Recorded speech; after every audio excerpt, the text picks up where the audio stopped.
Nityanandam, how many of you have been able to manifest? Take a few minutes and please post it in the chat. Who all were able to actually do the power manifestation? Sunil Yadavaya, continue. Good. Don't stop. I was just going to say continue. See, persistently manifest. First do it on your palm, then you do it on the silicon. Naya. Do the Atmalinga rolling on your palm first, and then you can do it on the silicon. Very good. Do 3 times on your palm, and then you can continue. See, the persistence with which you sit, that matters the most. Okay. Now we all are going to be entering into the next session, where Swamiji is going to be revealing to us about the leadership consciousness, Ishwaratva. So let us all listen to that revelation now. And right after this, we are going to be discussing about what exactly is Ishwaratva. And each of you are going to be sharing with us. So listen intensely and take down note if you want.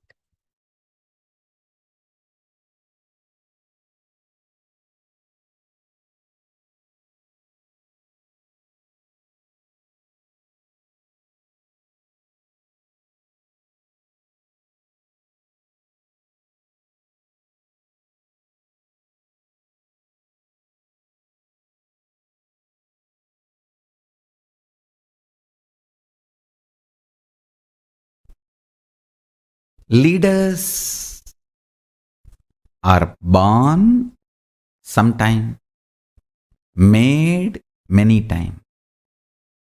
Your conscious breakthrough capability is powerful enough to have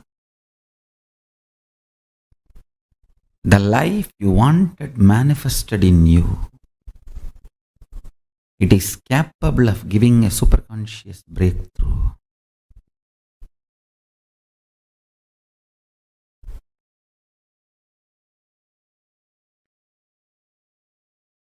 Understand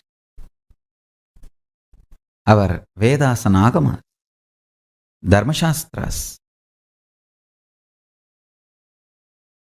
In every level, they teach you how to hold the powerful cognition and manifest leadership consciousness in you. You should know Advaita is not something like a remote possibility you will practice later on. No. It is as simple as having a morning breakfast. You can get enlightened by holding the powerful cognition before your next breakfast. How the death is possible every minute, enlightenment is possible every minute.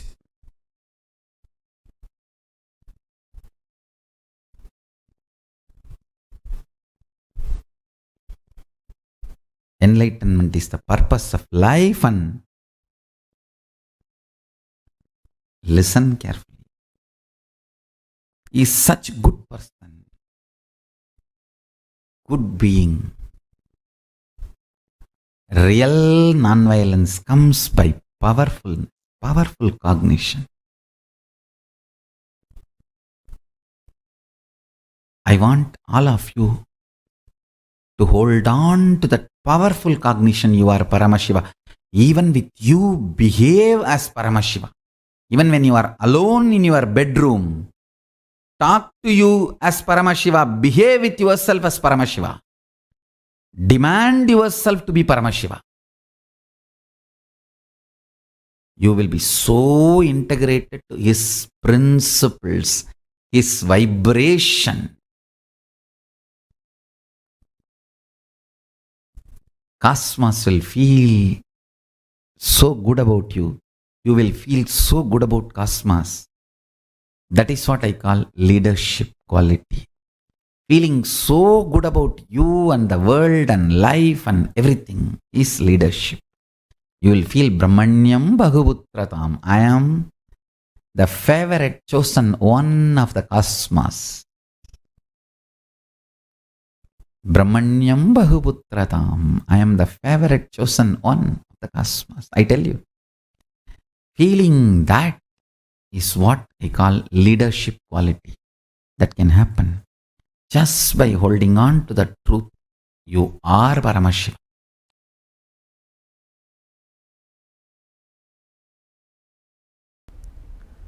Intense but subtle.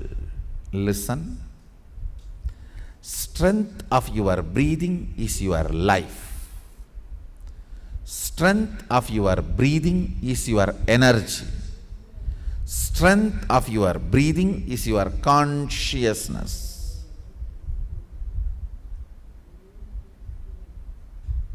Strength of your breathing is your attention span.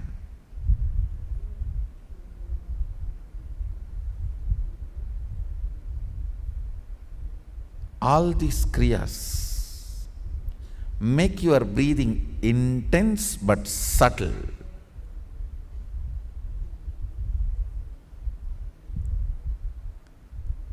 When your breathing is made intense but subtle,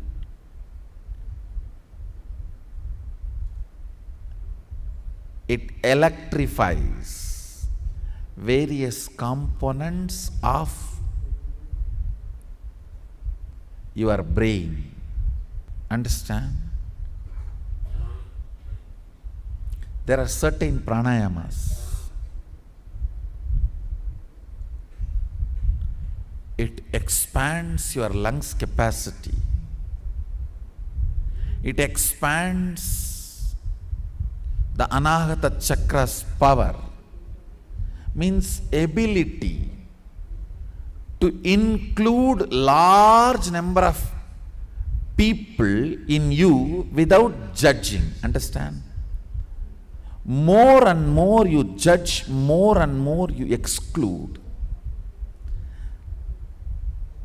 Ability to include without judging is expanded through certain pranayamas. That is why yogis are always become very loving people. But bondhus, buddhus, there is a next level where you form judgments but you include them. When certain components of your brain is awakened, it's not that you don't form judgments. You form judgments, but you don't include them. You don't exclude them, you include them. Having proper judgments and including them without excluding them is leadership consciousness.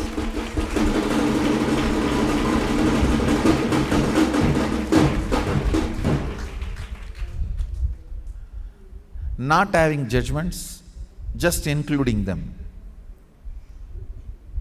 You become such fool. Foolishness is not Bolenatha, understand? Sadashiva's name Bolenatha does not mean he is fool, no. He is in such space, never excludes anybody, but he has a right judgment about everybody.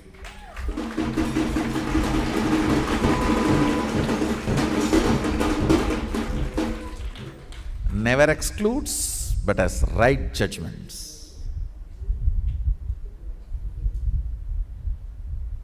If you exclude because of judgment, you are violent. You will be lifeless. If you include without judging, you will be fool, getting exploited, cheated, finally destroyed.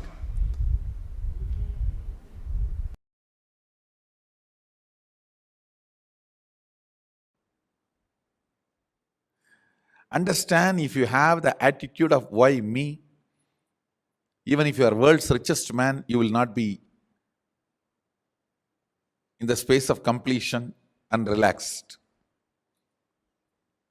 Just if you develop this one understanding of Tyaga, I don't care about ups and downs. My conscious decisions and conclusions are my life. That's it. That's it.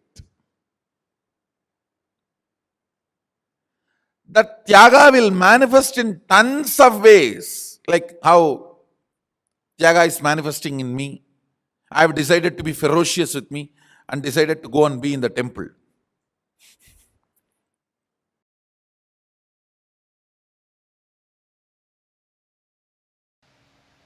Whether it is small or big, only if you make decisions for yourself, you will be complete. And you making decision for yourself should happen from the space of you fitting into the shoes of your responsibility. You deciding to become responsible about your existence.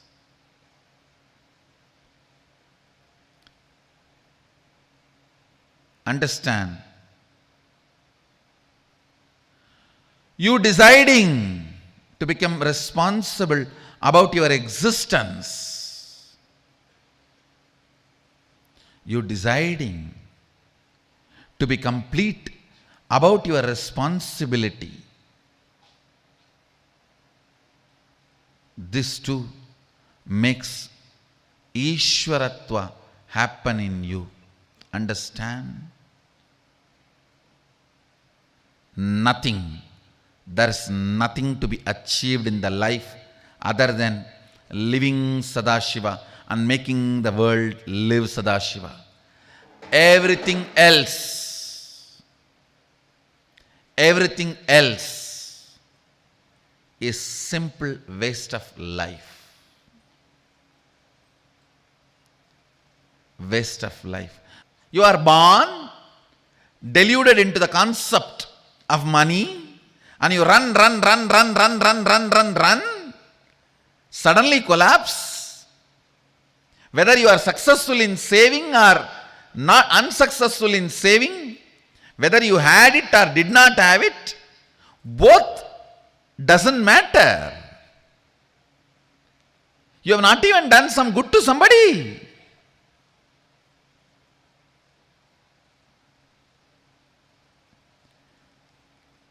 Delusion covered by delusion. Understand? Money is great if you use it to fulfill your purpose, if you generate it to fulfill your purpose. But without a purpose of life, money, relationships, people, influence, everything is delusion. By its own existence, which does not bring power, is delusion. By its own existence, Swayam Prakasa, which brings power, is Ishwaratva.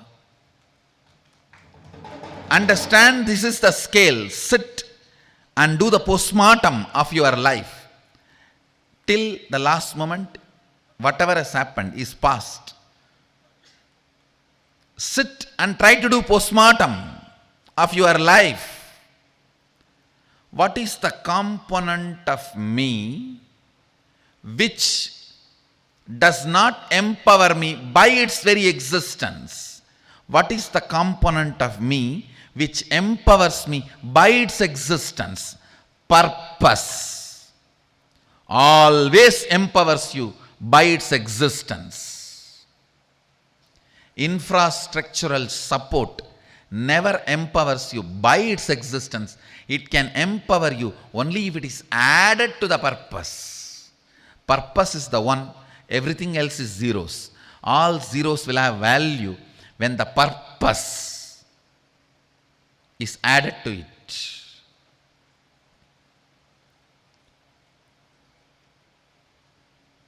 Be responsible for your purpose of existence. Understand? Look brings beauty. Purpose brings personality. Look brings beauty. Purpose brings personality. Beauty can never be permanent component of your life. Personality can be the permanent component of your life.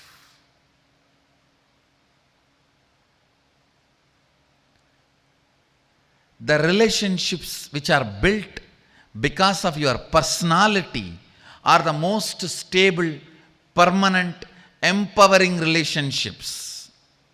The relationships which are built because of your look will collapse the moment look changes. Look changes every 24 hours.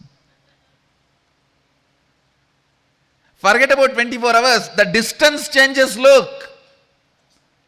From distant looks, just the reduction in the distance takes away the look. So all look-based relationships, look-based decisions will bring powerlessness and instability into your existence. That is choice. Listen.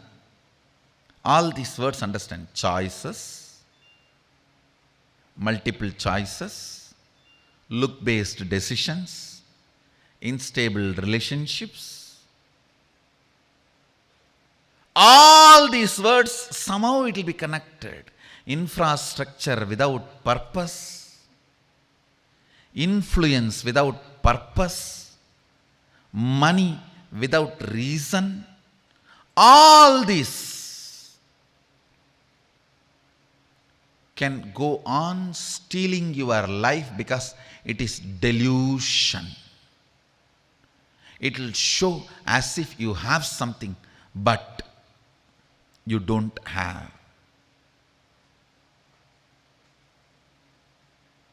You don't have. Purpose. Purpose. Purpose. Responsibility for your purpose that empowers you. I tell you, next secret. All this delusion, the Maya, has no life. Purpose and responsibility for the purpose as life. If the life starts happening, all this just follows you.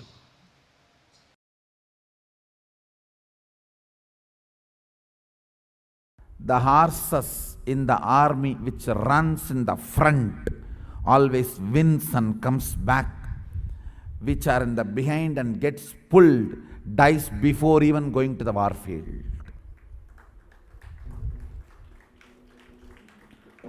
Horses in the army which runs in the front, goes, wins, comes back. The horses which are behind gets dragged and pulled, does not want to come, dies before even going to the warfield. Are you going to be the horses in the front or in the behind getting dragged, pulled? I tell you, life is Kurukshetra.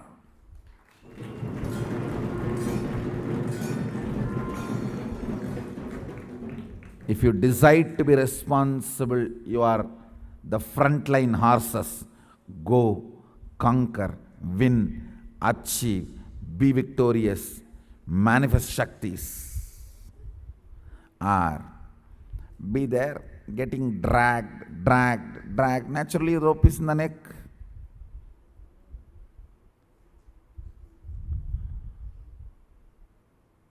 Pulled, dragged. Death before even reaching the warfield. Unit of life is responsibility. Based on the responsibility you cognize, powers are manifested in you. Understand? not the cheating. In responsibility also you have a inner image responsibility separate, outer image responsibility separate. Outer image responsibilities, everyone should become Sadashivatva. Inner image responsibility, let's have a big beach house and vacation house and sleep.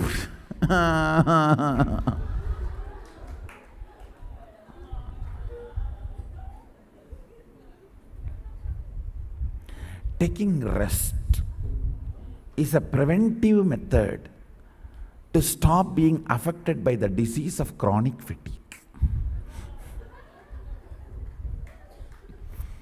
So before the tiredness disease attacks me, let me take preventive measurement of taking rest.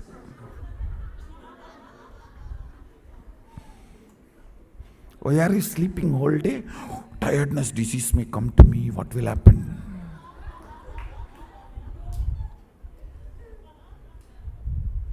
Let me take rest and stop tiredness coming to me.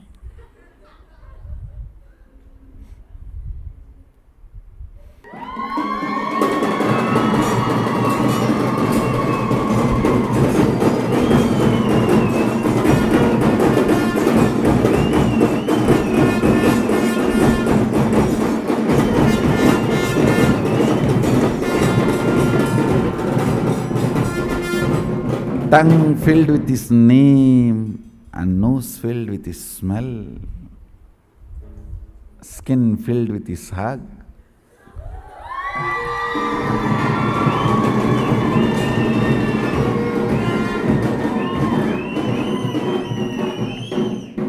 Emotions filled with emotions.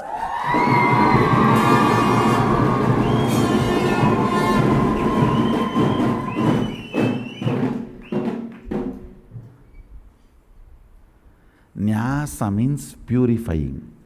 That is why Anganyasa, Karanyasa. Sannyasa means purifying everything. Sarvanyasa is sannyasa.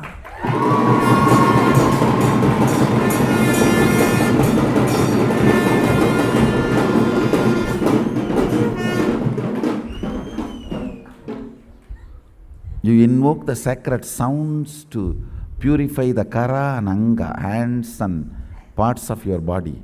You need to invoke the divine itself to purify everything.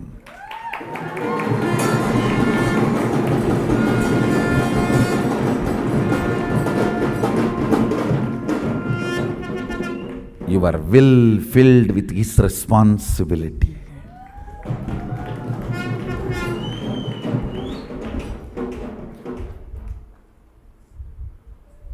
Third eye filled with his vision.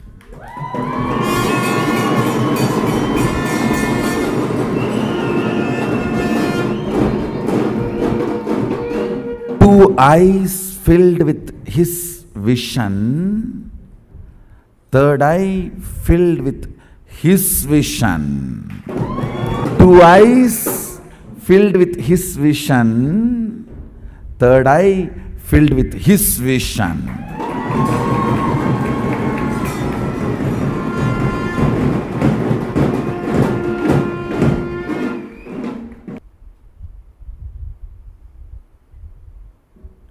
Understand? Essence of today's satsang. Responsibility makes Shava into Sheva. When Shava flows as Shakti, it becomes Sheva.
Nityanandam.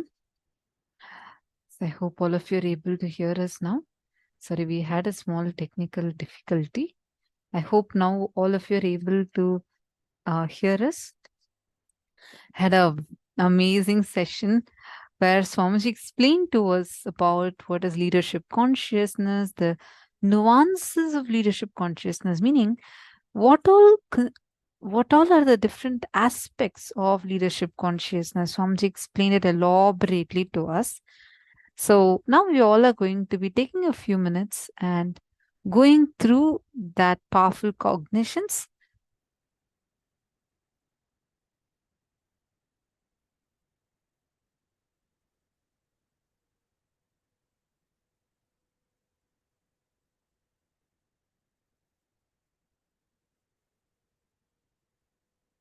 First and foremost, like how Swamiji mentioned, leaders are born sometimes, made many times. Your conscious breakthrough capability is powerful enough to have the life you want manifested in you. Just as one statement, can I request all the participants to post it and please share with us what exactly you understood from this. Please take a few minutes and please post what exactly you're understanding just from this one statement.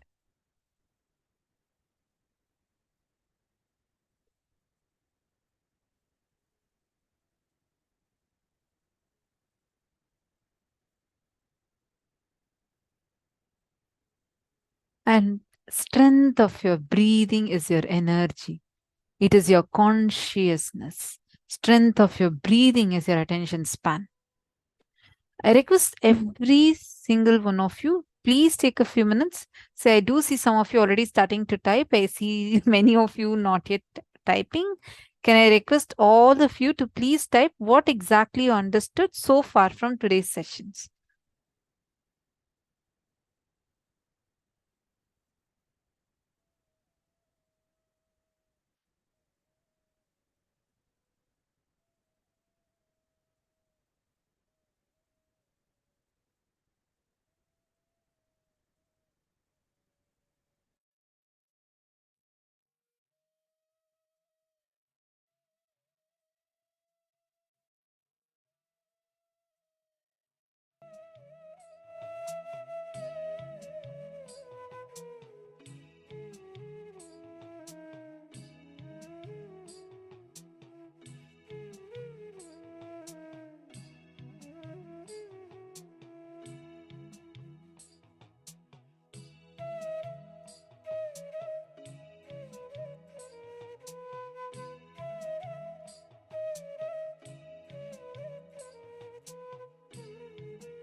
All right.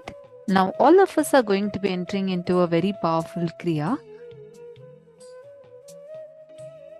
All the participants that have any heart issues or medical conditions that may prevent you from doing this exercise, we request you to kindly avoid doing it.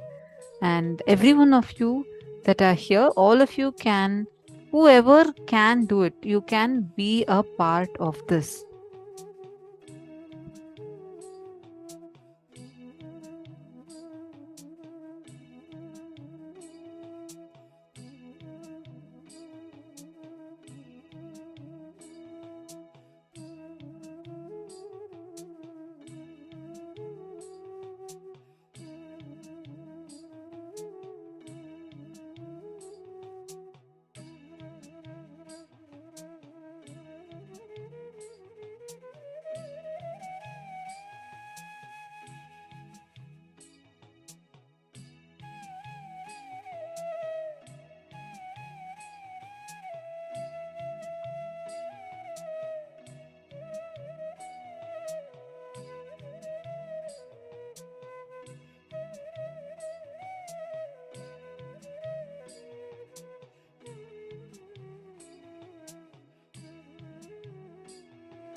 Nityanandam. Sorry, we were having a small technical glitch. I hope now all of you are able to see me and hear me. Okay. Now we all are going to be entering into a very powerful Kriya. Like what Swamiji explained, right? The strength of your breathing is your very consciousness. The Kriyas, especially the Nitya Kriyas, are designed to make your breathing intense but subtle. When your breathing is made intense but subtle, it electrifies various components of your brain. Ability to include without judging is expanded through certain pranayamas. And that's exactly what all of us are going to be doing right now. So I just want to also announce the disclaimer. This technique is not intended to be a substitute for professional or medical diagnosis or treatment. Individuals with any type of medical condition, the elderly, children below 14, women who are pregnant or suspect they may be pregnant are advised to seek professional medical advice before practicing this technique. Viewers who are not on two-way video conferencing are cautioned that they are practicing these techniques at their own risk. And this includes all the participants who are not on camera. I humbly request all the participants to please kindly come on the camera. Now, this method, you need a strong awareness to work with this method. First thing, catch a place for you. Be completely relaxed. Don't be tensed, but don't lie down or sleep. Just relax. You can sit in a chair anywhere. Just be comfortable. You can sit on a chair, you can sit on ground, anything is okay. You're going to be closing your eyes and tying the eye band. Please get an eye band and come and settle down. Sit in a very relaxed way. Release all the tension. There should be no tension, especially around your navel area. Make sure your navel region is completely relaxed.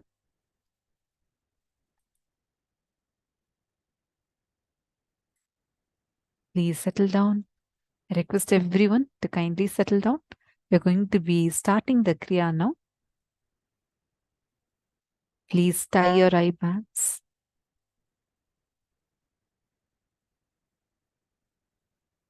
Now, listen carefully. Bring your awareness to the inhalation. Do not lie down. Just sit. Don't change the breathing. Don't try to, like the moment you put your awareness, you may start trying to breathe more, breathe less. Do not try any of that. Just be aware of what is happening. By being aware if the breathing is changing on its own, it's okay. You just be aware. Your first step is going to be focusing on the inhalation. Please close your eyes, tie your eye bands. We're going to be starting with step number 1. For the next 5 minutes, completely focus. Bring your entire awareness to your breathing. Let your entire awareness be on your inhalation.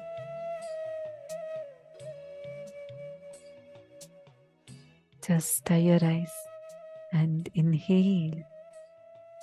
Bring complete awareness to your inhalation. Do not tense yourself, just relax and do it.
Slowly, be aware of the gap between your inhalation and exhalation. Bring your complete awareness between the gap of your inhalation and exhalation. Just bring your awareness. Don't sleep, sit straight and do it for the next 5 minutes.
Focus should be in the gap between your inhalation and exhalation.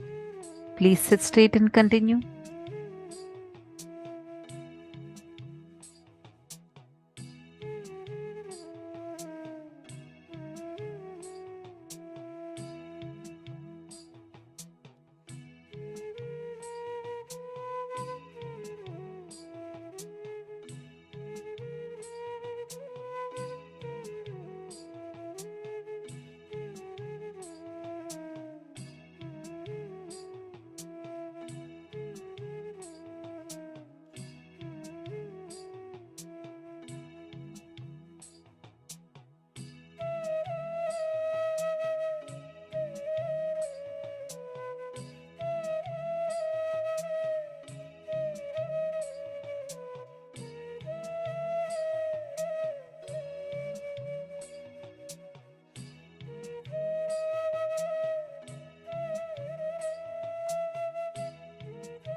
Change your awareness to the exhalation.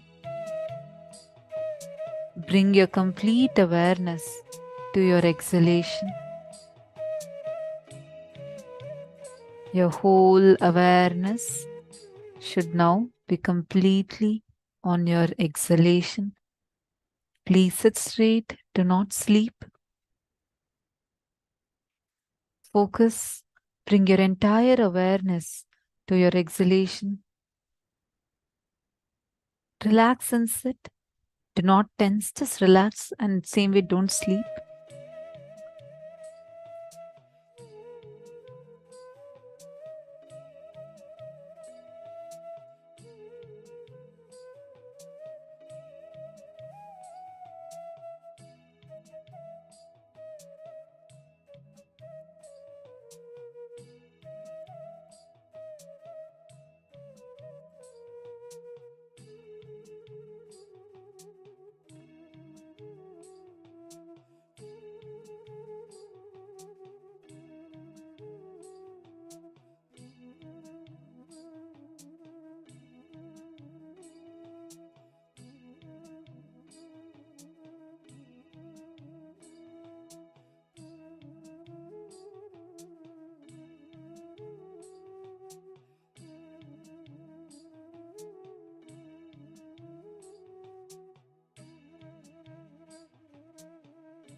Now, slowly bring your awareness to the space between inhaling and exhaling, and feel the spreading of prana all over your body. Slowly bring your awareness to that space between your exhalation and inhalation, inhalation and exhalation. Feel the spreading of prana all over your body. Bring awareness to the part where the spreading of prana occurs. Feel prana, life energy, spreading all over your body and making you fully alive.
Bring your awareness to all the four processes of breathing happening in you.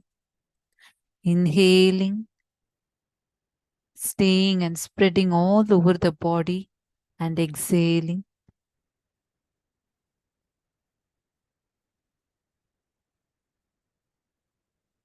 Don't sleep, sit comfortably. Bring your awareness to all the four states. Inhalation, and the breath staying in you, and the breath, life energy just spreading all over your body, and exhalation. Bring awareness to every step. Inhalation, the breath staying in you,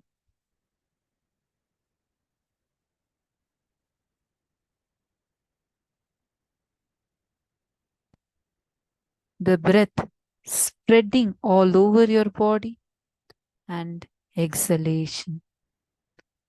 Please focus on all the four.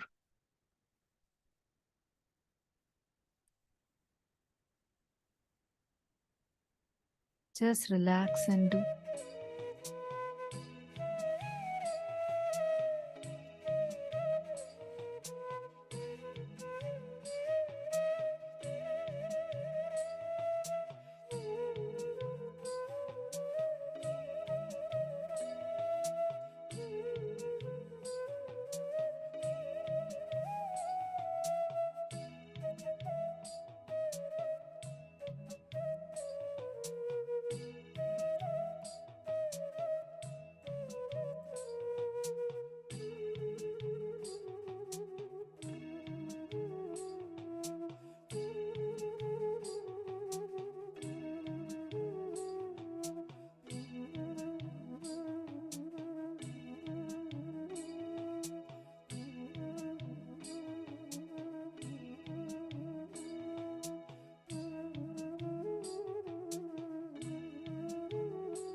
Now, please bring your awareness to your navel center.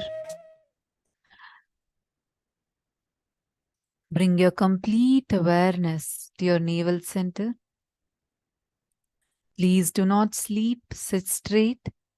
Bring your awareness to your navel center. Close your eyes. Make sure your eye bands are tight. Let your whole awareness be in your navel center. Do not tense yourself, just relax. Bring complete awareness to your navel center.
awareness to all the 5 movements: inhaling, staying, spreading, exhaling, and cleaning. All the 5 movements that are happening in you. Bring your awareness to the inhalation, the staying, spreading, exhaling, and cleansing. Just bring your complete awareness to your breathing in all these 5 levels. Inhaling, the breath staying, spreading all over your body, exhaling, and cleansing.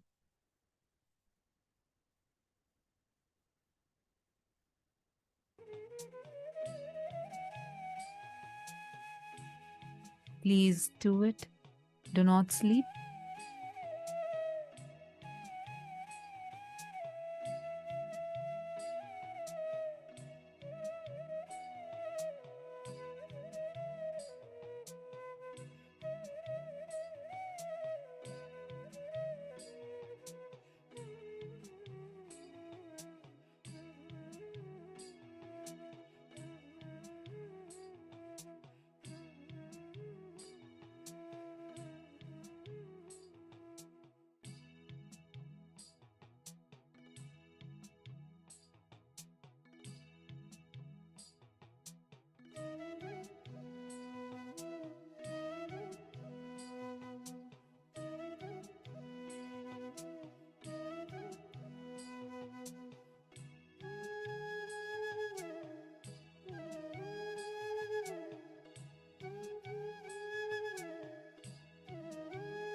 Slowly, very slowly, please settle down.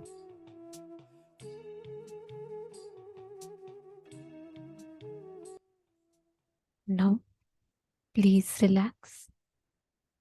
Om Nityananda Paramashivoham. Relax, settle down.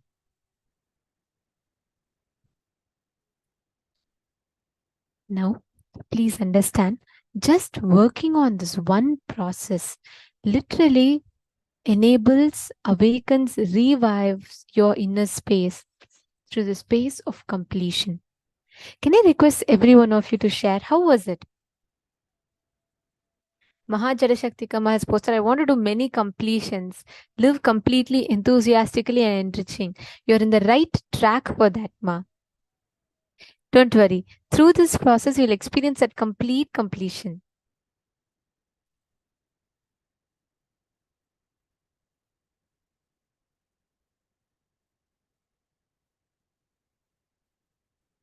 Yes. Can I please request all the participants to drink a cup of water? Just have some water and hydrate yourself.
Nityanandam, everyone. So now we just did a very powerful kriya, and after the kriya, all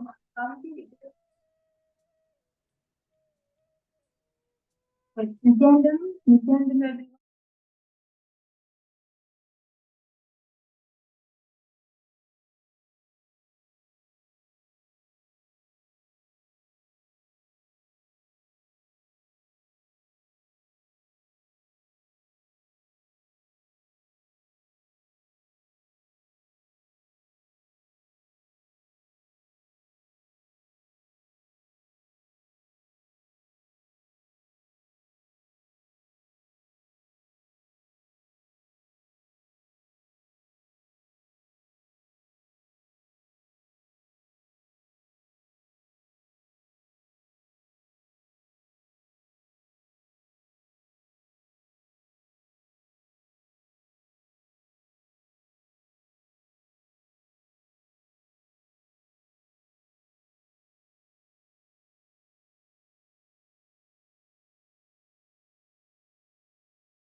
Nityanandam, everyone. Nityanandam. Sorry for the audio issue. So now I hope everyone is able to hear. So now we are going to be entering into the power manifestation. We just had a very powerful kriya, and as Swamiji told in what the satsang which you listen to, each kriya you do, each process you do, it always helps in bringing up the energy level and making your system more powerful. So now all of us are in a very nice space to manifest powers because your full body is very powerful. So now we are going to be entering into the power manifestation. So what we are going to be manifesting in this power manifestation is the power of charging a silicon device. It can be anything. It can be a phone, laptop, tablet, or any device which you have. Just make sure that you have your device in front of you and see the amount of charge which you have before the power manifestation. So you can even take a screenshot or a picture of it. And the technique which we are going to be using to manifest this power is, Swamiji actually very beautifully says that this power is, the whole circuit is connected through our Hara center, which is below the Swadhisthana and above the Manipuraka. it is in between the Swadhisthana and Manipuraka center. So this, even if any of you feel that, oh, I'm not able to manifest third eye yet, or my third eye is blocked due to some reason, it can be either, the chemicals which you are having or anything which makes you feel that your third eye is blocked. Swamiji says that even if that is the obstacle which is stopping you, this power is something which you can still manifest, because the whole circuit is plugged in through the Hara center. So you just have to focus on the Hara center, which is in between your Swadhisthana and Manipuraka center. And using that technique, you can just charge your silicon device. You'll see that this is a very, very easy power to manifest. And it is not that you have to sit, focus, and make sure that your third eye is unblocked, do completion. There's nothing of that sort. You just have to connect to Swamiji, and you'll see that this power will just flow through you. You'll just be able to manifest it. Please understand, Swamiji says, silicon listens to the consciousness. So let us all, and I'm sure all of us after this very powerful Kriya will simply manifest this power. It is one of the most easy power. So I'm so excited, and I wish all of you to please come sit before camera and do the manifestation. So I request everyone to get ready with your silicon device. It can be anything which you want to charge, your phone or your tablet. Make sure you have it in front of the camera, in front of you. And even in the satsang which we listened and understood just some time ago, Swamiji explained how the strength of your breathing is your energy, and the strength of your breathing is your consciousness. So using that same powerful cognition, we are also going to manifest this power now. Just by holding your device in your hand, you breathe in the prana, the life force, and you breathe it out as electronically charged particles. And this happens when you keep your full awareness on your Hara center. The air, the prana which you breathe in, gets converted into electronically charged particles when you breathe out. And also using the powerful cognition that the strength of your breathing is your energy and consciousness. All you have to do is just connect to Swamiji and request Swamiji to flow through you. And you'll see that you'll be able to manifest. So if all the participants have your devices ready, you can sit with it in front of the camera. You can even post in the chat if you have your devices ready.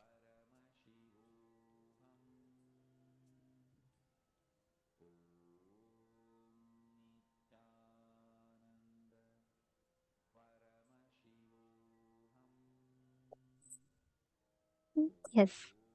So just to explain to all of you, see, please understand, all the powers, okay, there's something called a circuit. Like, for example, we all have these electrical circuits in our house. So you have a separate circuit for your fan, you have a separate circuit for your light. Am I right? Each of us have these different circuits, correct? Now, did you all know, for power manifestation, and you're all actually manifesting the power, it's a science. It's not you just close your eyes and it happens. Even that happening is because of a clear science. There's a way in which it happens. There's a path for that connection to be established. Are you all understanding? Are you all catching it? Okay, so I'll explain this exactly. Swamiji has given a phenomenal science of how exactly this power manifests. Okay, listen very carefully. This is very, very interesting one. See, just like how you have a separate circuit for a light, a separate circuit for a fan, a circuit for a TV, or any plug point based connections. Similarly, inside us, we have different circuits, energy channels through which the Kundalini Shakti flows for us to manifest powers. I'll give you all an example. When you manifest the power of third eye, when you manifest the power of length, breadth, and depth, what happens is you are manifesting the circuit which passes through the third eye. But this particular power that we're all seeing, This does not pass through the length, breadth and depth. Okay, so this particular power, the circuit passes through directly through the Mooladhara, the root center. So even if you think, I don't have a third eye, you don't know, all of you can manifest, but I can't manifest third eye. Even if you think you have the most corroded, eroded third eye, this power will work for you. Okay, Swamiji tells the only qualification you need to manifest this power is you need to be alive. Anybody alive can manifest this power very easily, because this is directly your consciousness over your matter. Are all of you understanding?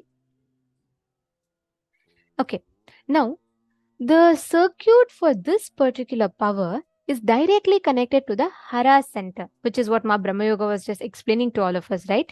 As you all can see in the picture here, this is the Hara center. Do you all see the part which is right below the Swadhisthana chakra and above the Manipuraka chakra? Sorry, it's right below the Manipuraka chakra and right above the Swadhisthana chakra. So the point below your navel center and above, just above the whole perineum region, this is the Hara center. Are all of you clear which point is the Hara center? You all can put yes if you all have understood. Yes, I see a thumbs up from all of you. Okay, great. So understand, this power is something that you can manifest very, very easily. We all have the silicon device, right? See why we call silicon device. Basically, any electronic gadget is a silicon based one, because the base of phone, tablet, laptops, all the silicon, the silicate material that we collect is from the earth element. So now the silicon, the circuit is applied for anything you visualize, you can download it, and it is through the Hara center. So for example, without touching the device, you can send message to another person. And sending, or for example, you can just look at something, click the image with your eyes, and you can download it into your phone.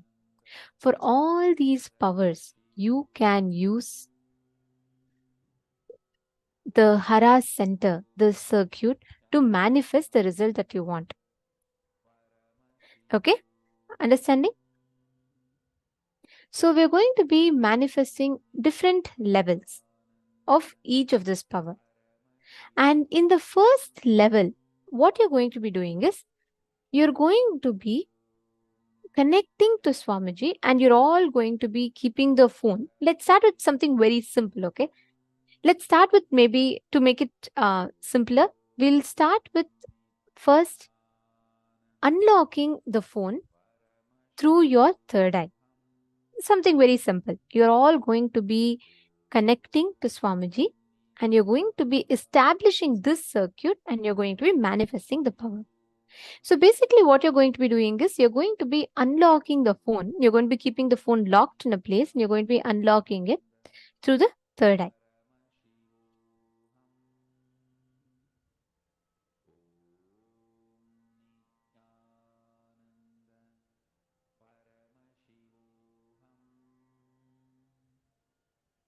Are all of you clear? Can I request everyone to put in the chat what you all understood? The points that you all understood about this power manifestation.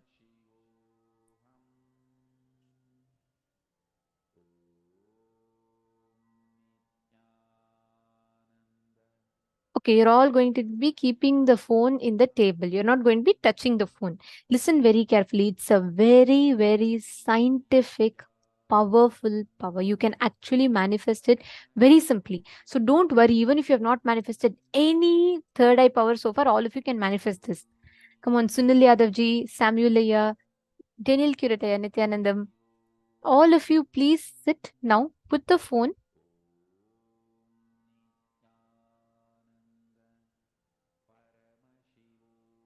Yes, thank you, Shane Dennis Aya and Everardo Alfaro Aya.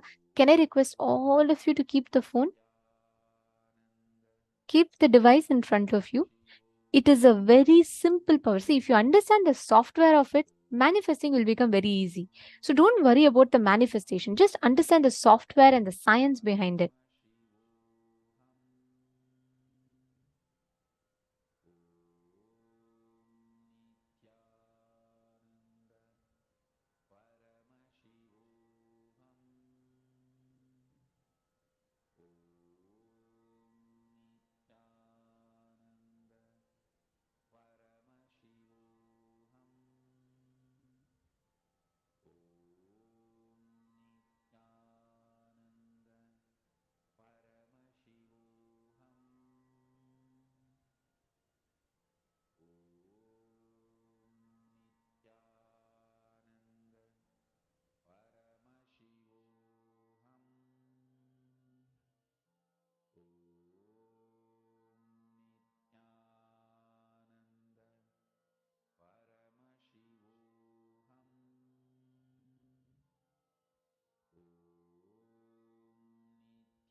Yes, so now we can all start the manifestation.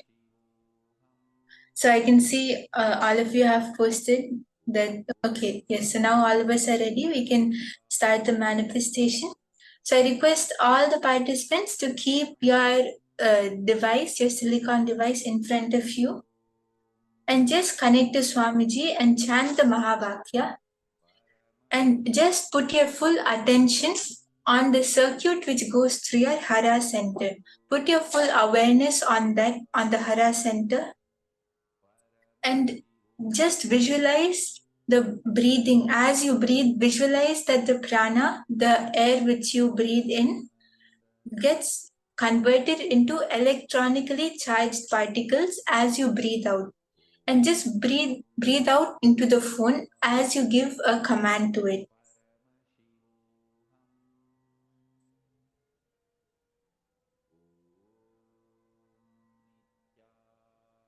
So I can see Ma Istik, Ma Hongzu, Ma Nitya Prasada, Ma Anandeshwari, all of you have started. That's great. So just as you breathe out, give the command that you have to unlock the phone now. Just give the command to the phone.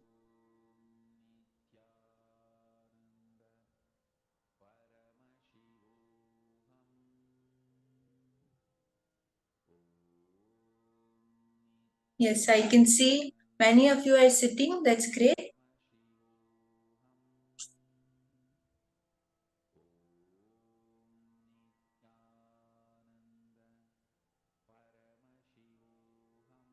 So just reminding all of you to please keep your phone locked. In this power, we are going to unlock our devices. The technique is same. Let's follow the same technique.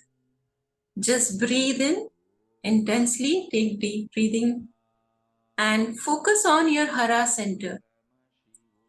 You will see that when you are aware and just breathe out with the intention that electronically charged particles are going and hitting your device, just with that command of consciousness, the device will switch on.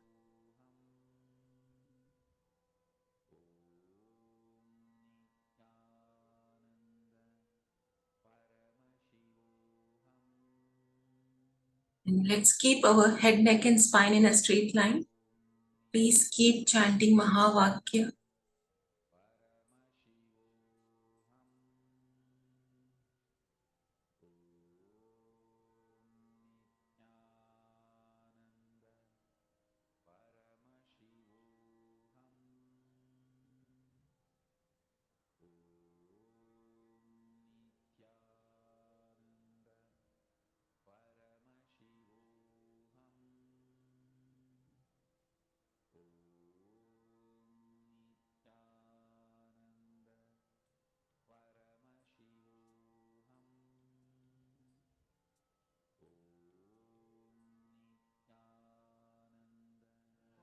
Paramashivoham.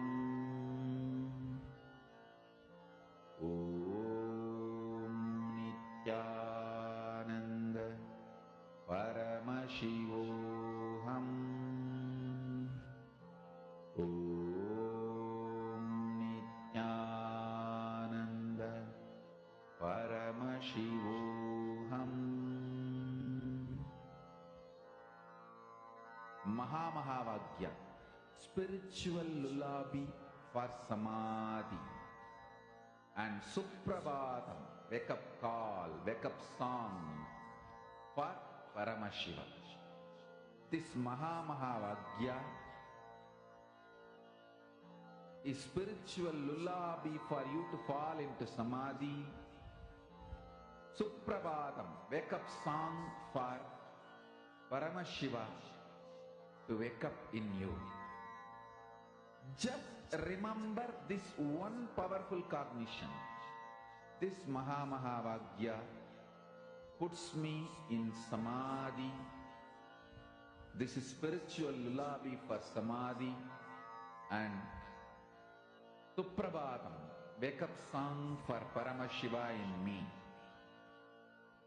For Paramashiva to manifest. With this one spiritual powerful cognition, chant this Mahavagya.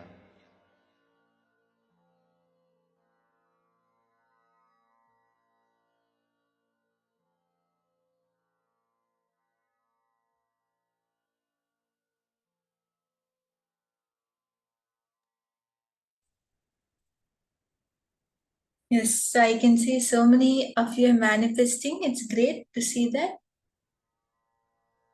Yes, I can see Ma Nitya Swatantra, Ma Vera is sitting, Ma Iron is sitting. That's great. And Suprabha, Yes, wake up call, you just have to connect to Swamiji, and whether you feel that you would be able to do this or you won't be able to do it, you drop both the cognitions and just put your full awareness on your Hara center, which is in between your Swadhisthana and Manipuraka. Connect to Swamiji, and you'll be able to see how the whole energy, the whole prana which you breathe in goes through the circuit, gets converted, and goes, and it just gives the command. As you give the command to the device, you'll see how it listens to your command.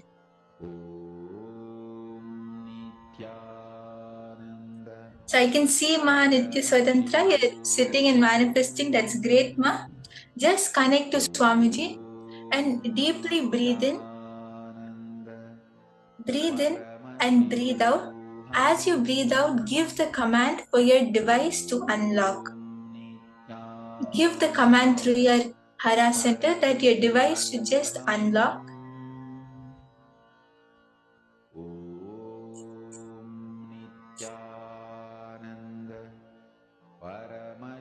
Yes, I can see Ma Fatima is also manifesting. That's great. Ma Fatima, if it's possible, I request that you can sit straight. When you sit straight and manifest, you'll see that the Kundalini Shakti will flow more fluently and more powerfully. Yes, thank you, Ma. That's great.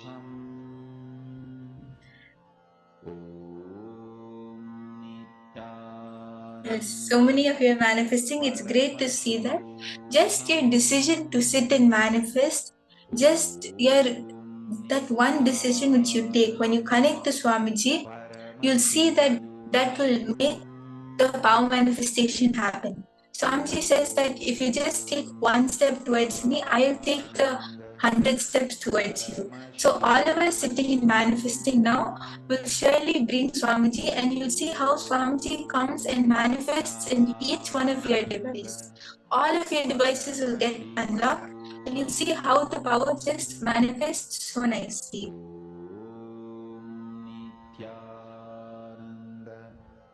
Paramashivoham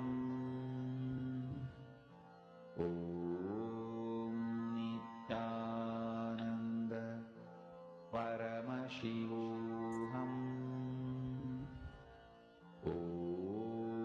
Nityananda Paramashivoham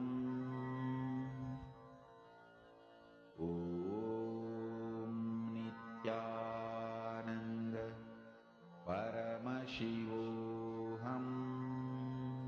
You'll also be able to see that the initial level of manifestation will start when the phone vibrates, or you will feel energy inside you. So the moment you start to see this happening, you can even post that. Like the initial level of manifestation is your phone will start vibrating, or you'll suddenly see it will turn on, and all of these things will happen. So as you're starting to experience the manifestation, you can even post it in the chat. I can see Ma Nitya Vedant has intensely manifesting since that time. That's great, Ma. If you're able to feel any manifestation, you can post that in the chat. Anyone who is starting to feel the manifestation, you can post.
Yes, I can see many of the participants, all of you are sitting in intensely manifesting, which is great. As you're starting to manifest, you can even post your experience or your manifestation on the chat.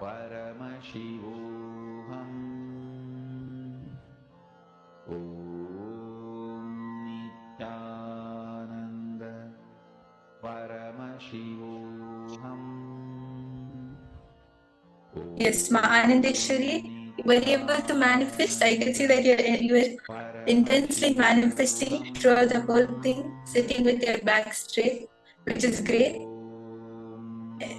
And many of the other participants also were manifesting. Ma Anusuya, Ma Jayanti, Ma Vijaya Manusami, all of you were manifesting. It's great.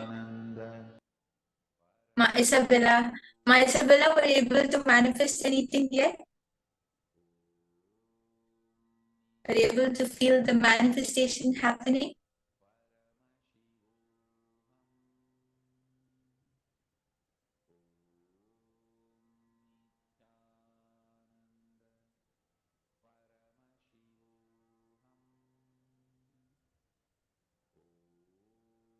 Okay, you think it happened once. That's great. But even if you feel the manifestation happening, it is surely an manifesting. It's not an I think. So that is great, Mahasabela. Yes, you'll see that when you just continue to sit like this, you will start manifesting. whether even if you're sitting and doing your work or if you're listening to a session, just you can do this, like continue manifesting, and you'll see how it becomes a very natural thing. And it is great to see so many of you manifesting. Please understand, as Swamiji shared, our decision to take responsibility for our existence, right? Once we decide, I want to manifest, I am the source, I am responsible for whatever is happening around me, you will see simply because of that decision and shift in cognition, the power manifestation will simply happen. So let us keep manifesting this not only while we are sitting in the session, but let us make it as a part of our lifestyle. Okay, so Heidi, you felt like your Kundalini was raising, but it has not manifested. So that was great that you were able to feel that the manifestation was happening. The space shift started happening in you. And the space shift started happening means the manifestation will also surely happen.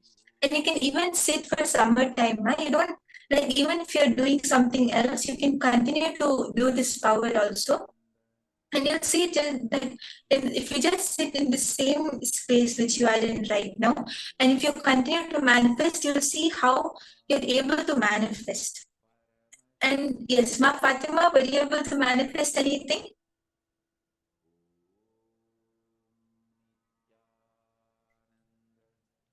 Okay. Yes. Yeah, so you can just continue to sit and you'll see how you will start manifesting, right?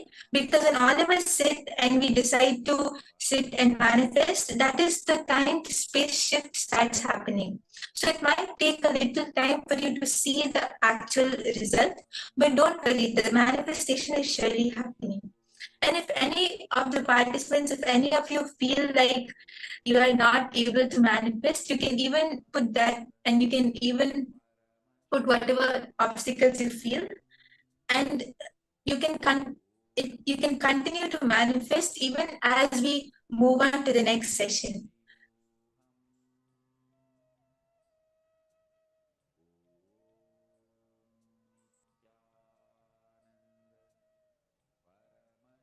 Okay, so Ma Anandeshwari, you felt the energy in the cell phone, which is great, Ma. That is also a starting of the manifestation. And now we're going to be learning from Swamiji about being your own boss. This is the next session you're going to be listening to.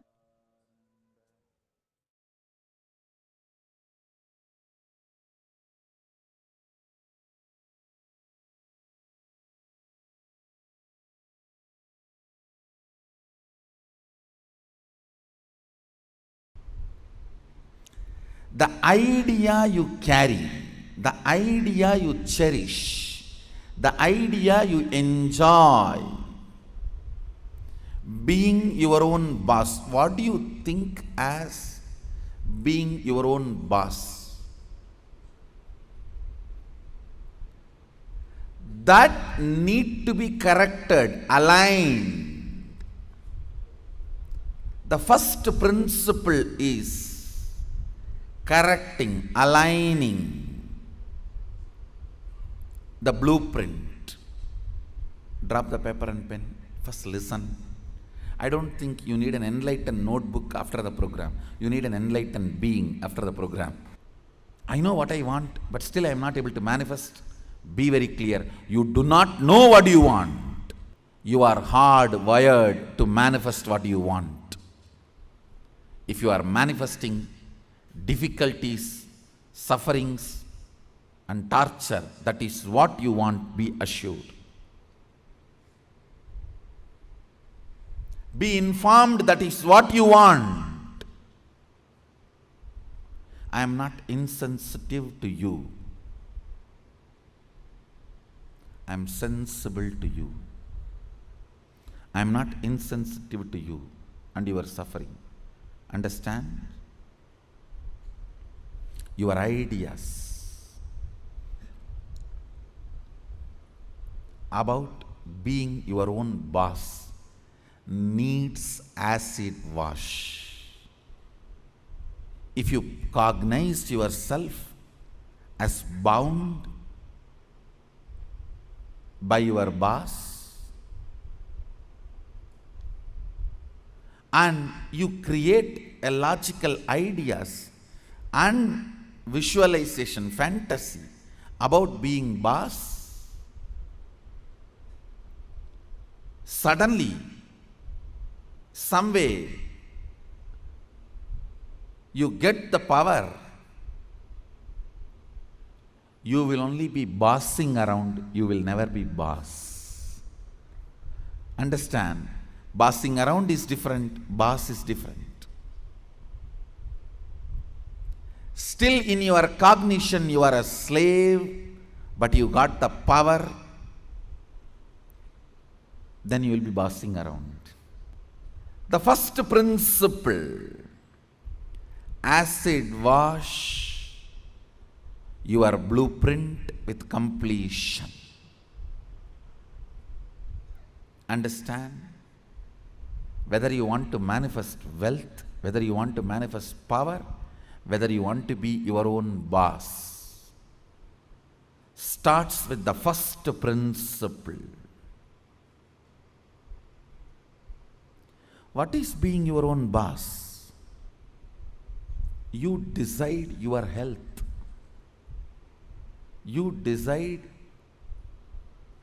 your whole day. You decide what you should do, you should not do. Above all, you decide your mood whole day, how you should be and how you should not be. Deciding not just your moves, deciding your moods. Understand? Not just deciding your moves, deciding your moods too. Be your own boss means not just deciding your moves, deciding your moods.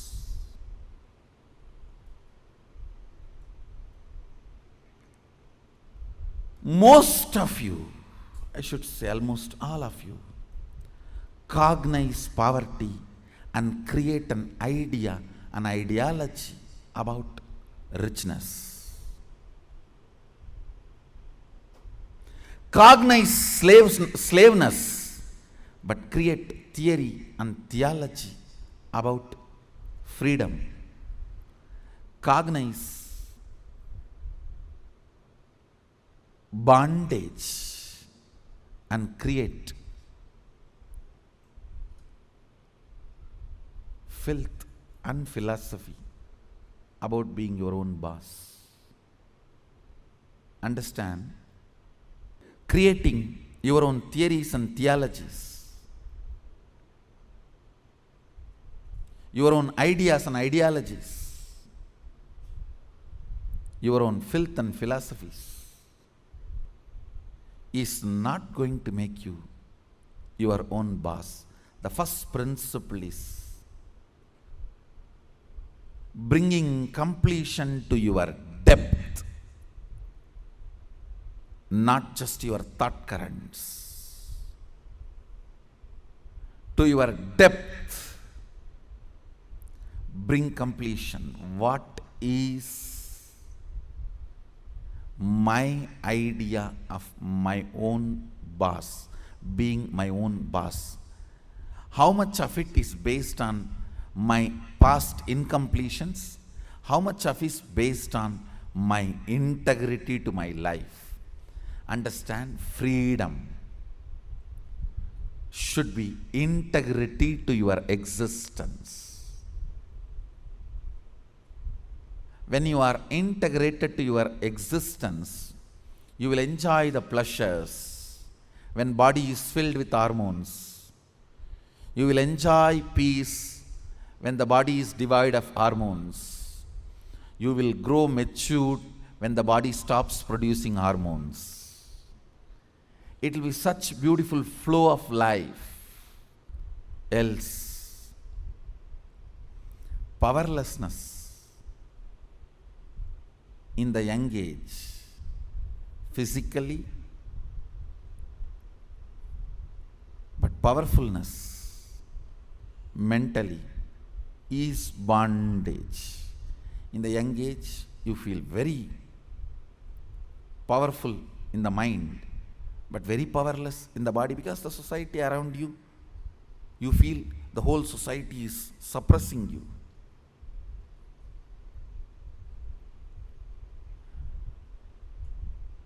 When you are old, the whole society gives you freedom to do what you want, but you become powerless physically. This whole conflict will not happen. Understand? The whole conflict will not happen if you acid wash your ideas about richness, your ideas about freedom, your ideas about being your own boss. Being your own boss is not deciding when you will go to your office or when you will go to golf club. It is all about deciding whether do you really need golf. The stupid game. Because your boss was doing that and you were waiting for him to come back, your anger and vengeance against him towards this whole boss idea. When you become boss, you do the same. Making your staff to wait, and you will be tuck, tuck, tuck. Fools. It is not about golfing. It is understanding, do you really need golfing? The first principle is acid wash your ideas of being your own boss. I have seen many of you become rich just to take revenge on your relative who was rich and did not help you when you were poor. No. Many of you acquire titles, awards, rewards, just to take on revenge on somebody. By the time you reach that goal, the person is not even alive. He is not even alive. And you are stupid trying to prove yourself to somebody who is dead.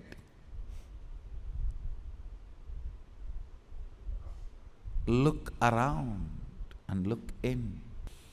Look around and look in. What is your depth? Understand? Your length, logic creates ideas. Your breath, heart converts that ideas into ideology. Your length, logic creates theories. Your breath, heart converts that into theologies.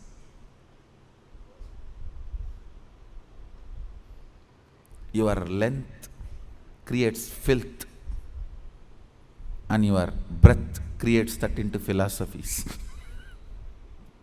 Understand? The source material for all philosophy is filth. It's not, I am doing some poetic verbal play. It's truth.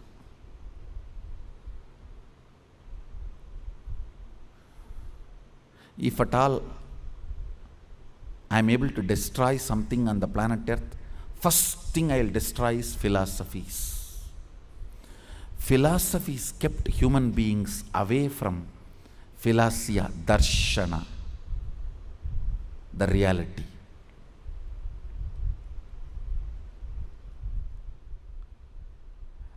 When your cognition, depth, is established in the completion. From that completion, the ideas of richness you create will simply become reality.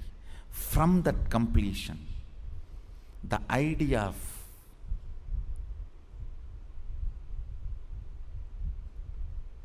power you create, you will simply manifest. From that completion, the idea of being your own boss you create, you will simply manifest it. Understand? As I said, richness is not always grid bound.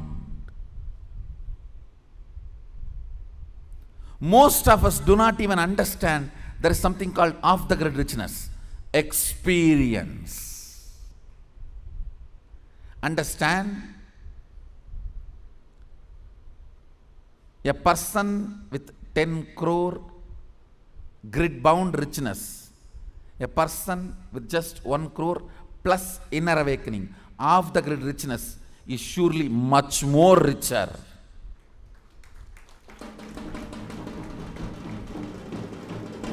Understand? Unfortunately, if you cognize the idea of richness, if you think, if you create theories and theologies of richness, when you are perceiving poverty in your life, you will only think 10 crore is richness, not the off the grid richness, the experiences as richness of your life. I have seen these stinking fellows. Stinking means believing only grid bound richness as richness. Stinking with money and no experience of life. When you leave the earth, when you leave the planet, your experiences carry you, not the grid bound wealth. Understand? Grid bound wealth is useful as long as you are grid bound. Death is the greatest freedom you receive from the grid. When you are off the grid, it is your experiences that will be counted as your richness, not the grid bound richness. Grid bound richness is great as long as you are bound within the grid. Look into your ideas of richness. Look into your ideas of powerfulness. Look into your ideas of what is being your own boss. The moment I utter the word be your own boss, you think I can design my whole day, all my moves. But you don't understand. You will be real boss only if you can decide mood of the whole day also, not just moves of the whole day.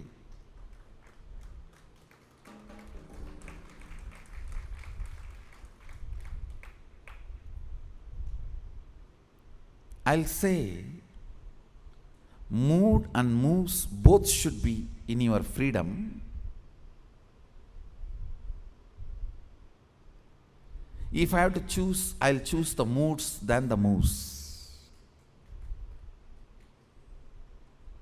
I'll choose the moods than the moves.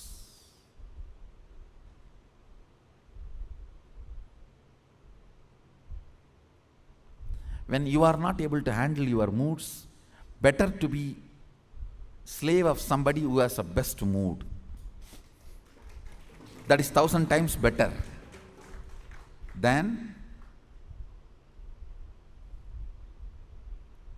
having only freedom to change your moves but not moods.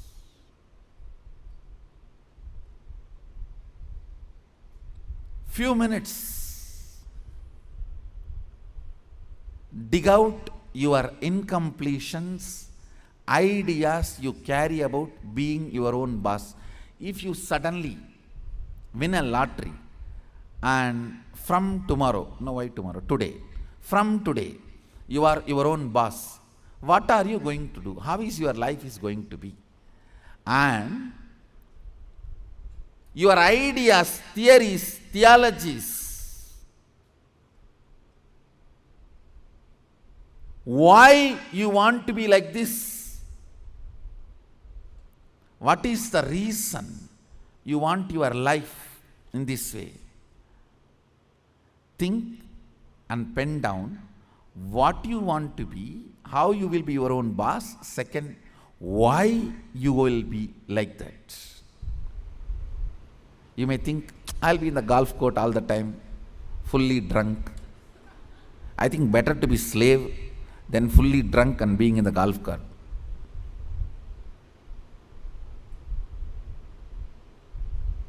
Why you want to be like that? Because that is what is your idea of being your own boss when you were a slave.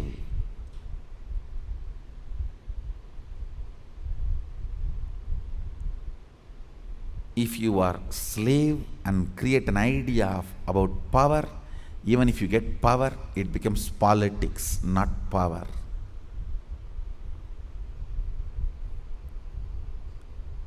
If you have an idea of poverty and you get wealth, you don't become wealthy. Wealth stinks around you. That's the reason we are poor. Look into your ideas of poverty, ideas of wealth, ideas of slavery, and ideas of powerfulness, ideas of being a worker, ideas of being your own boss. Write first ideas. Second, ask why that idea got developed into your system. You will understand your incompletions. Incompletion means the past thoughts, emotions, patterns, hangovers, residues sitting in the present and suffocating you, not letting you live your future. Understand? Even if you live richest life as per your imagination which you developed when you were poor, you will not be living rich life. You will be living the rich life as you imagined when you were poor. It will only be the poor man's rich life. It will only be the worker's boss life. It will only be the slave's free life. More than richness, you need to understand what for you need rich life. More than power, you need to know what for you need power. More than being your own boss, you need to know why you want to be your own boss. The first principle is acid wash your incompletions. I'll lead you into the second principle after this. So take few minutes and pen down why you want to be your own boss. What do you mean by being your own boss? Pen down the answer for both the questions. What you think of being your own boss, your ideas, and why you want to be your own boss. Please pen down answers for both the questions. The second principle, understand? I'll repeat the first principle. First principle is acid washing your idea of be your own boss and why you want to be your own boss, what you want to be and why you want to be. Understand?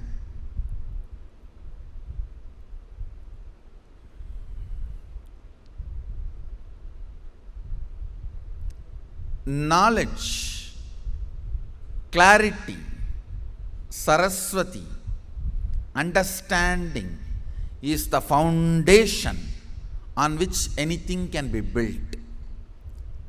People always tend to say, oh, I don't understand all that, Swamiji. You just do. You just say what I have to do, I'll do. You will not do if I just say. Even if I make you understand, you won't do. It's different. Whenever people come and tell me, oh, these are all too much, I cannot understand. You just tell me what I have to do, I'll do. I have always seen those people are worst failures. Understanding is the foundation. It's a basic necessity. Please understand. It is from your understandings you collect cognitions. Cognitions. From cognitions you manifest. It is from your understandings you collect cognitions. From cognitions you manifest. So even in the understanding level, if some things are not there, it is missing, then no way you are going to cognize it and manifest it. So the first principle is why you want to do what you want to do. Even with this understanding, thinking through, internalizing, how many of you realized many of your ideas of boss is silly? Raise your hand. Relax. Understand. If you cognize you are sexually suppressed and your idea of freedom, the moment you grow up and get your freedom, first thing you will do, you will become a womanizer. If you cognize you are deprived of food, playing, anything, the moment you get a chance, first thing you will do is going to the other extreme. No extreme is freedom. Understand? No extreme is freedom. Powerfulness is freedom. When Sadashiva describes about the dress in the Agama, Sadashiva beautifully describes about food, dress, place of stay, such precise definitions. If you are new to Hindu tradition, I will introduce the word Agama. Agama means Sadashiva expressed, Devi received, and Vishnu adopted that as a software to run the universe. Agama is oldest and most updated software to run the universe.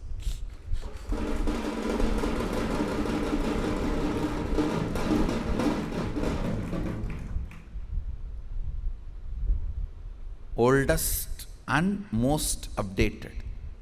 And the kind of an understanding he gives.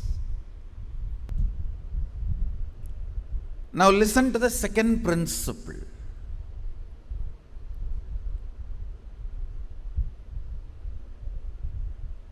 Neither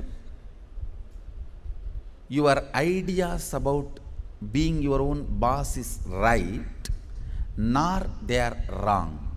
Listen carefully. Coming to the same understanding principle, neither your nudity nor your modesty is right or wrong. If you are feeling empowered by covering yourself, that is your dress code. If you are feeling empowered by exposing yourself, that is your dress code. What all the ideas about being your own boss empowers you? Listen, when I say empowering, making you feel powerful, joyful, ecstatic. I tell you, sometimes you do some politicking and jump into the seat of the boss. Then you know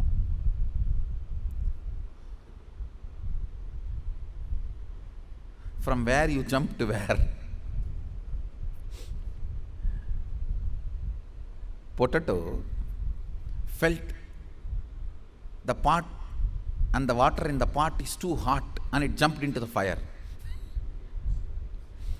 Because the pot and the water in the pot is too hot, potato jumping into the fire. Precise stupidity you do because the seat of a worker seems to be too hot, you jump into the seat of the boss. Understand, feeling empowered matters. Feeling complete matters. You may say, no. If I just grab the seat, in 6 months I will become all right. You may become insensitive, but you will not become all right. That is like astrologers telling, oh, next 7.5 years you have Shade Sat. After 2.5 years, Rahu. Then again, 3 years, a very bad Grahas. Then if you ask, oh, after that I will become all right. No, you will be habituated. Now that is exactly, if you are consoling yourself, let me grab the seat by hook or crook. Then in 6 months I'll become all right.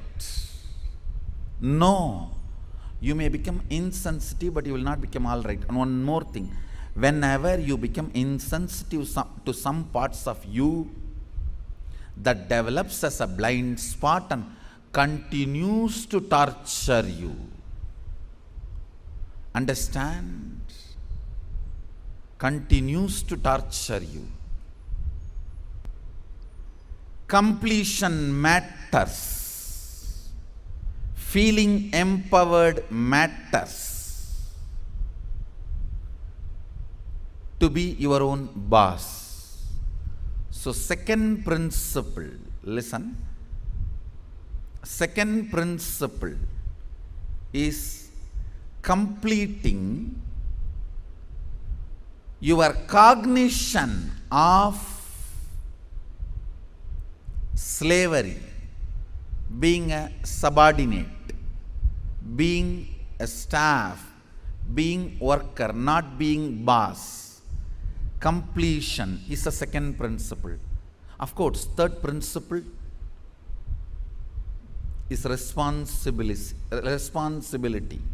I call it responsibilism. I want to make this responsibility as a religion. As on now, the religion we practice, at least in India, 3C: cricket, corruption, cinema. 3C is the religion we practice. For any problem, the solution we look is cinema. That's the largest referred spiritual solution center. Now, whenever you have a problem, where you look at, in that movie how he does, in this movie how he behaves. Our education system is basically a visual based system. That is why if you see all our temples and monuments, I can challenge, no other civilization produced such large amount of monuments. I want you to know 1 crore means 10 million stone carved monuments exist in India. As per the government report, stone carved monuments. I am not talking about RCC. We don't respect anything which is 1,000 years, less than 1,000 years old. Only if something is 1,000 years old, we even respect, and only if it can withstand 1,000 years, we call them as something decent structure. See, because basically our cognition is janmas, not birth. Understand? Janmas. Janma is different from birth. The word birth is not complete translation of the word Janma. Janma means happening. It's from the Samdhatu, Sambhava. Janma. Birth means it's totally different. The very idea of birth is totally different. Born. We don't believe in birth. We believe only in happening. Sambhava. We are happening. Born means something created out of nothing. No. We are Sambhava. Happening. Listen to this truth. The second principle is completion with all the reasons with which you are living, the reasons which are pushing you to become boss. Understand? When you, any reasons you have to become boss, relive them. If they are powerless cognitions, incompletions, they will die. If they are powerful cognitions, they will become strong. That's all. See, reliving is literally acid wash. All the unnecessary things will be washed, necessary things will be strengthened. Listen. Reliving is nothing but manana in Vedic tradition. Internalizing. Many times you grab out of greed and that does not get digested. That's what you need to sit and chew. Ideas also you grab out of greed, but it does not get digested. It sits inside your head undigested. Digesting them is manana. Digesting all your logically, emotionally accumulated, acquired ideas into your cognition properly is completion.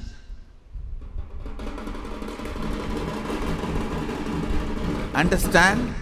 In your length, logic, breath, emotion, visualization, the ideas, concepts you grabbed, dumped,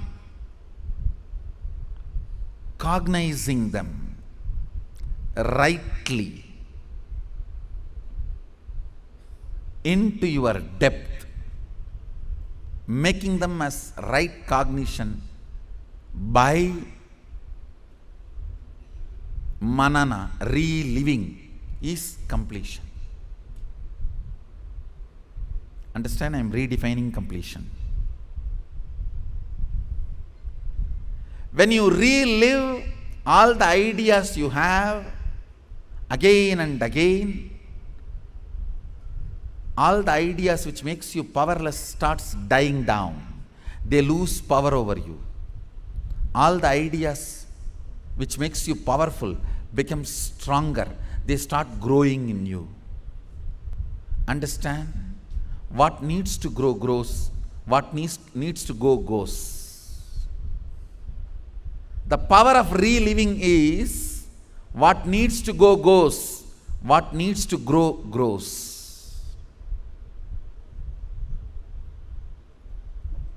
Add or, reliving, something goes, something grows.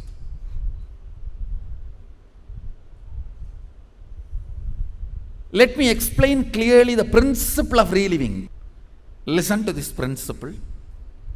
Whatever you wrote as reason, why you want to become a boss, do not judge those reasons. Just sit and relive the situations when you took those decisions. Just relive them. Means visualize and see again and again exactly as it happened. In which situation you decided you have to take revenge on this fellow by becoming boss. I'll throw my visiting card on his table. I'll throw my visiting card on his face. I'll throw my shoes on his face and my tie on his neck and tighten the tie. You may have what all, I don't know. The situations during which you took the decision to become boss, the reason you want to become boss, relive them. Whatever you wrote, can you just read for few minutes so you can understand what I am saying and enter into manana, reliving. Now, relive every situation in your life in which you decided to become your own boss. The incidents, situations made you decide to be your own boss. Relive them.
Swamiji reveals such a beautiful and a very, very important definition of being your own boss. Before I get started, can I request every one of you to take a few minutes and share what point did you click with the most? What was the point you felt like, oh my God, yes, I understand. This makes total sense. See, one of the most beautiful things Swamiji said, whom you share your life with, whom you share your time with, whom you share yourself with, your ideas, everything matters. Your ability to fit yourself into the shoes of the purpose of your life is the real freedom. It is that integrity. Integrity makes you become your boss, become the leader. Not just boss for others, but boss for yourself, boss for your own life. Choosing what you will manifest. Pavana is saying the visiting card part. Okay. And Kyon Lemesse is saying natural selection, artificial selection, and conscious selection. Source is Paramashiva and driving through it. Very beautiful. Come on, in girls' side, what each of you understood?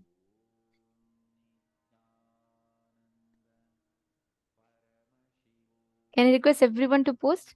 Completion with all the reasons. Ma is posted. Completion with all the reasons pushing you to become boss. Necessary powerful cognition will become strong principles.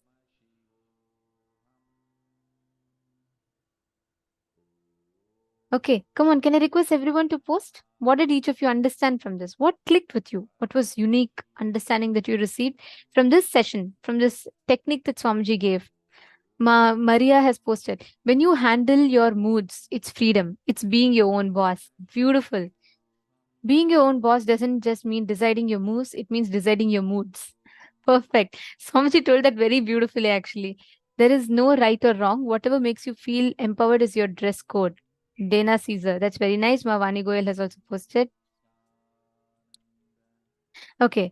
Xian Singh has asked, I have a few questions to consult with.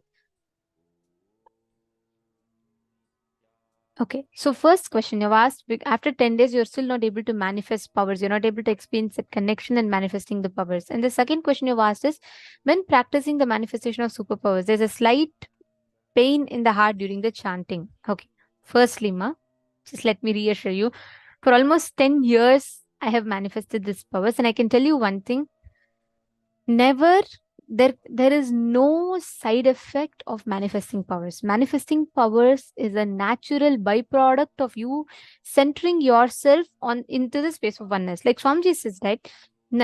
Healing, power manifestation is all not something external being added to enhance. It is your own ability to manifest being awakened for you. That's first. Second thing, Ma, see, understand, all of our being is in the process of superconscious mutation. It doesn't matter how your, what your past is, how it is happening currently, as long as inside you, just look in. Do you feel this is bringing expansion in your inner space? If yes, then just go with it. See, because our definitions, what we define as right, wrong, the best thing, what I can do, what is best, what is not best, what is good for me, what is bad for me, it is all very limited. For example, when you are young, you may think it is very nice. It is nice to eat the favorite candies. It's nice to go on eating junk food. By the time you mature at some point, you'll think, oh my God, that was so silly of me. I should have eaten more healthy choice. I don't want to destroy my health. Our idea of right or wrong, our idea of what is happening, not happening is all very, I would say, when I say immature, I'll say it's very, it doesn't know the larger picture of life. But if your inner space is expanding through what you are learning, that means you're in the right track. Don't worry about the results. You focus on your actions. Swamiji will give you the results. You're understanding, Ma?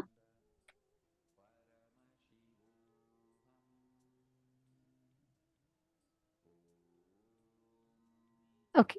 Now, Swamiji explained a very beautiful principle. Swamiji explained about what the being your own boss means.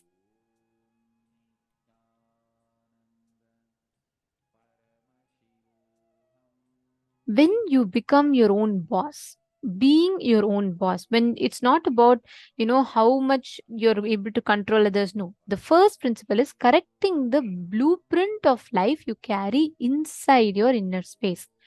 Whatever you cherish in your heart, the secret chambers of your heart, you attract that, you manifest that as reality. So what is most important is the idea you carry, you cherish, the idea you enjoy. Being your own boss. What do you think as being your own boss? That needs to be corrected and aligned. What is the blueprint that you carry inside your inner space? You just need to look in and attend to that. So I'm just explaining, right? Our definition of choices as freedom. Our definition of what is freedom, what is best, what is bad. Like I said, it's all very limited, right? Like we carry an understanding or a cognition that is from our incompletions. Whatever you cherish in your heart, you manifest that as reality. If you carry inside you the life negative cognitions, then you manifest only that as reality. If you carry inside you the life positive, the life expansive cognitions, you manifest that as reality. Take a few minutes. The moment we say about being your own boss, what are the ideas, incompletions that you get in your inner space? Like if you suddenly win a lottery, what are you going to do? How is your life going to be? Your ideas, your theories, what you want to be, what you want to do. Just pen down. Take a few minutes and pen down all the incompletions in your inner space. Sometimes you may even feel, oh, responsibility is too much of a load.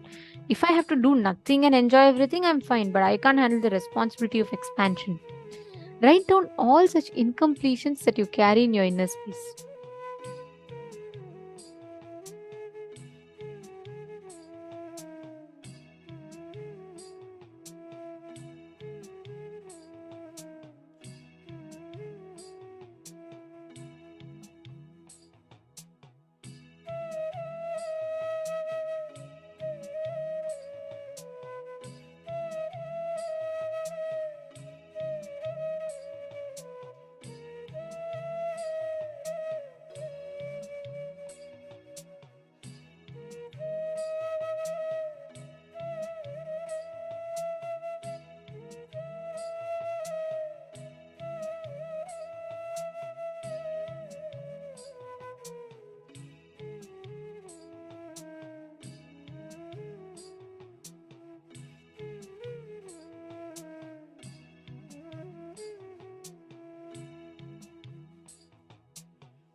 Have all of you finished writing?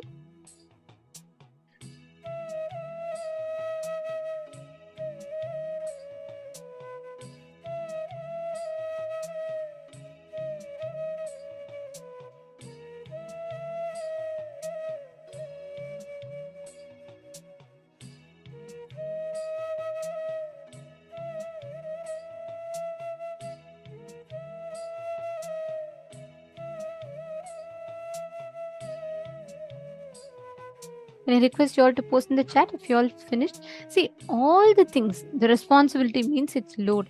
I can't handle all of these words that we utter to ourselves. Pen that down. Once you finish writing, please put done in the chat so we'll know you all have finished.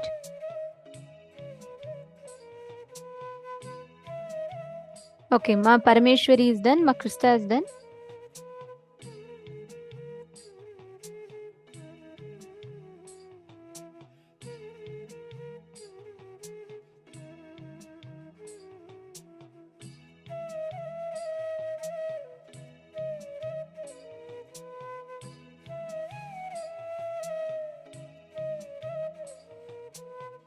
Okay, so now once you're done with that, I'm going to take you out to the next step now. I see many of you have posted done. Some of you are still writing. Some of you posting is still writing. It's okay. Take your time and write down.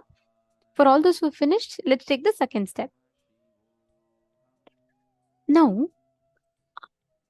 go back and identify why you feel like that.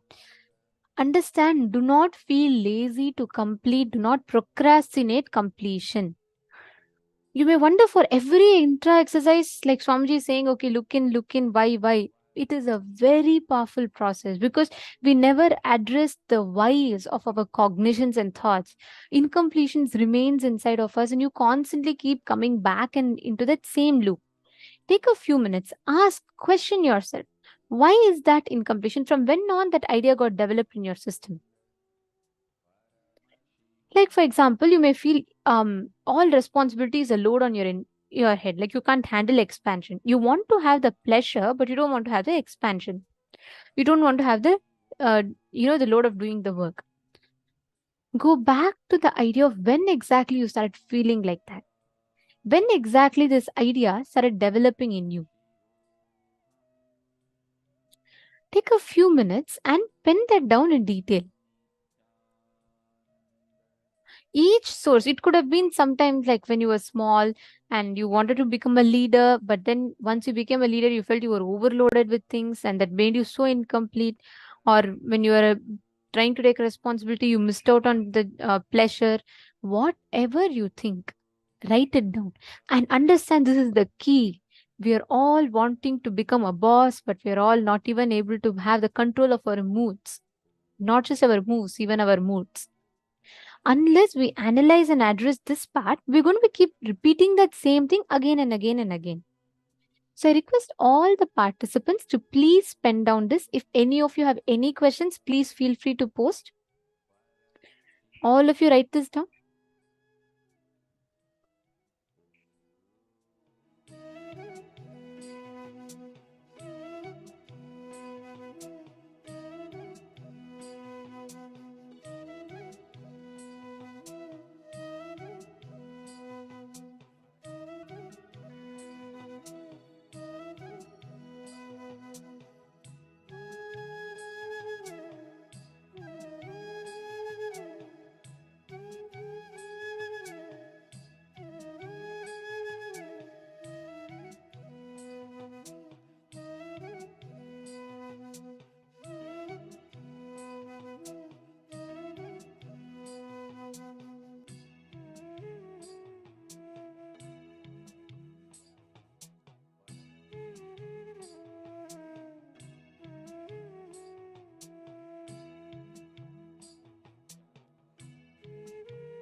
Yes.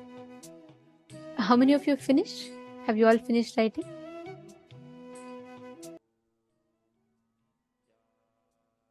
I request you all to post in the chat if you're all done. Now, completing your cognition of slavery, being a subordinate, being a staff, being a worker, not being a boss, whatever you wrote just now, why you want to become a boss? Do not judge those reasons, but just sit, relive those situations when you took the decisions, and understand that the end result is going to be affecting only you. Even though you try to your best to push it on somebody else, at the end of your life, do you want to be standing and giving justifications, or do you want to be standing and declaring your victories? Wow, I'm just, what a powerful truth Swamiji is revealing in this. Listen very carefully. Like Swamiji said, why you're doing what you're doing, whether it matters to others or not, it matters to you. Your time with your boss might be money for him. Your time with your wife might be love for her. But your time for you is life for you. Understand, your decisions, your cognitions matter. Not because they affect another person, because they affect you. Look in, who matters for your life? Who is the material of your life? The person should be either you or somebody who empowers you to be your own boss. Only then being your own boss is possible. Please understand, listen to this very carefully. Actually, all of us should know, other than Guru, who empowers us, nobody else from outside will want you to be your own boss. This is the truth, because everyone has their own fair share of incompletions. Everyone has their own fair share of cognitions, incompletions in life. The only person, the only being who has nothing expected in return, who is giving you just for the sake of giving you, is Guru. How many You of need you to feel address those cognitions which makes you feel that a hatred towards being a boss, whatever the reason is, you need to complete that. You need to relive and complete it. So are all of you understanding? How many of you feel like literally being washed inside you? And who all are learning these truths for the very first time? Where you're cognizing, at least maybe you have heard it multiple times, but you're cognizing for the very first time.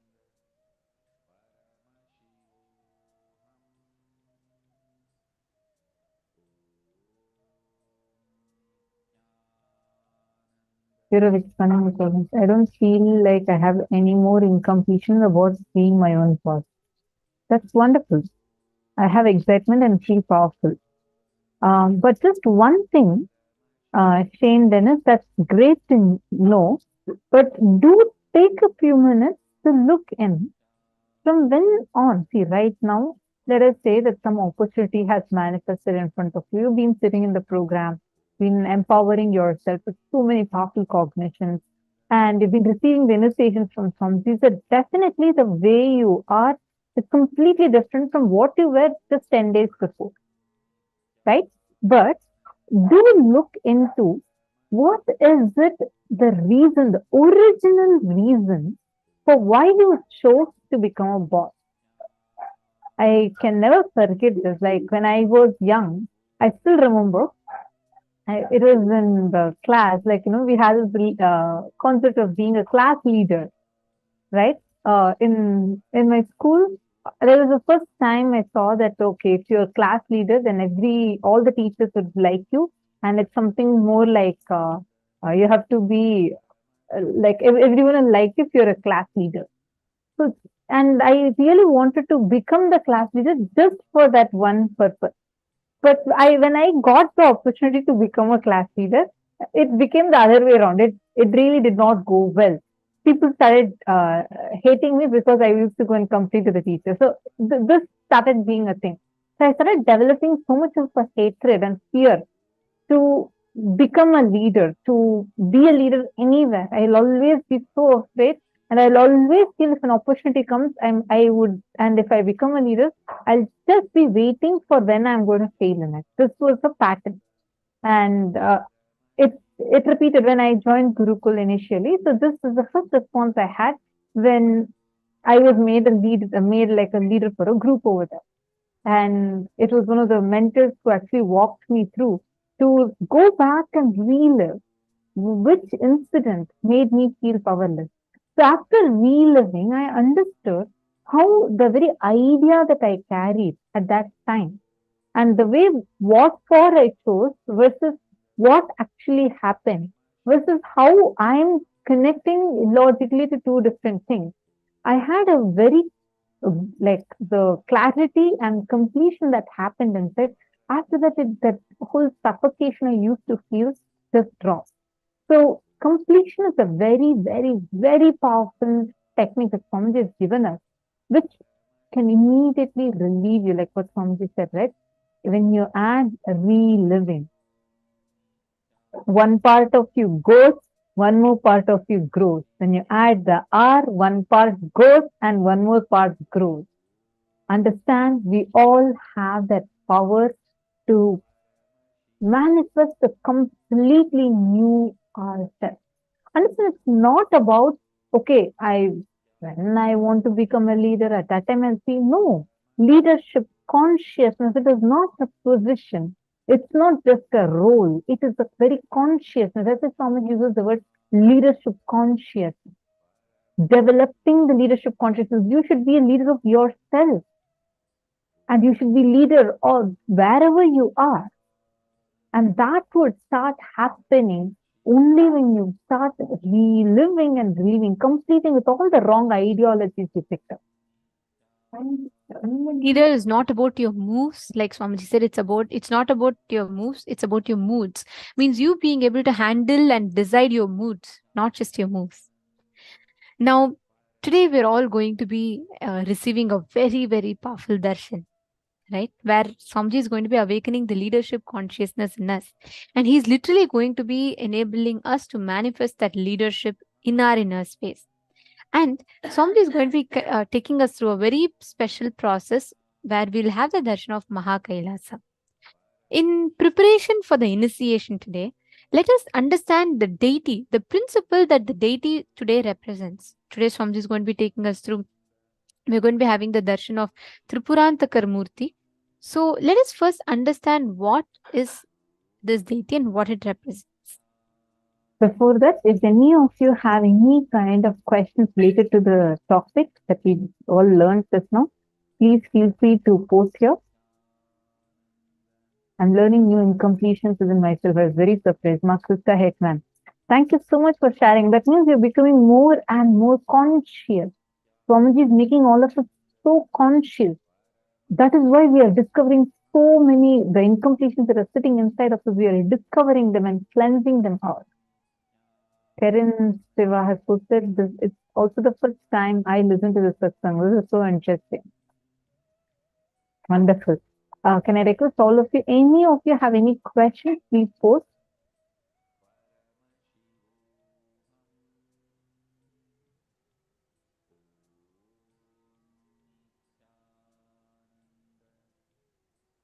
Please. Ma Gokila, don't post your incompletions. See, all our incompletions are delusion. Sit, relive. Because when you start posting when we start posting our incompletions, we start giving legitimacy to it. So don't do that. Sit and just relive. Reliving is different. Remembering is different. See, when you remember, you are remembering. There again and again, you're making them as a part of you because with whatever updated intelligence you have, if you review a situation, you're remembering. Reliving is you going back to that particular intelligence you had at that time. Relive and release yourself from it. Relive to relieve. If you remember, you're only remembering them as a part of you again. So don't do that. Instead, relive those situations. Write it down. Now, the incompletions are written. Go back to any one incident by incident. Actually, this is not just incompletion related to the work you're doing, Mark. Also see, whenever you felt like you want to become a leader in something, Is it an idea picked up from somewhere else? Is it for some other reason? The day your manager disrespected you, insulted you, or he just did not give the credit for what you have worked for. Whatever might be the reason. What was that reason which made you choose this field? Like you want to become a leader, you really want to be powerful because of some incompletion. Look at that incompletion, completed it. Otherwise, we will only be living the poor man's version of a rich man and not the real rich man. Understand? Do not live the life of a poor man's version of a rich man. Only when you completed all those ideas you already carried previously, that will just drop from you. You will start living life royally. Are you understanding? See, if you see Swamiji in 2003 for the inauguration of Adi Kailash, there are cards that are printed. Swamiji had printed those cards, invitation cards. He himself personally designed and printed. And if you see the wording that Swamiji uses in that card, like the words at that time, this was like initial period. Swamiji was a young boy, young village boy who does not speak in English, who like does not have any kind of a political background, nothing. Just he is a sannyasi, like in his 20s, young boy, living in middle of a forest. Adi Kailash was a forest at that time, with jackals and bears running around. And in addition to that, poisonous snakes moving around. At such a time, and he has entered there, living under one cow shed, not having even a proper door, no bathroom, nothing, living alone in that campus and starting his work. So first time when Swamiji wanted to inaugurate that officially, 2003, Swamiji is printing the card. If you see that, Swamiji would have put it as Jagat Guru. Swamiji, at that time, if you understand, one, when you look at Swamiji as an avatar who knows everything, it's different. But like, just see, like, how can someone in that situation put Jagat Guru, means Guru of the whole world? And that time, very less disciples used to be actually around Swamiji, very less disciples. And Swamiji put it as international headquarters. Like, war and spiritual and global spiritual movement.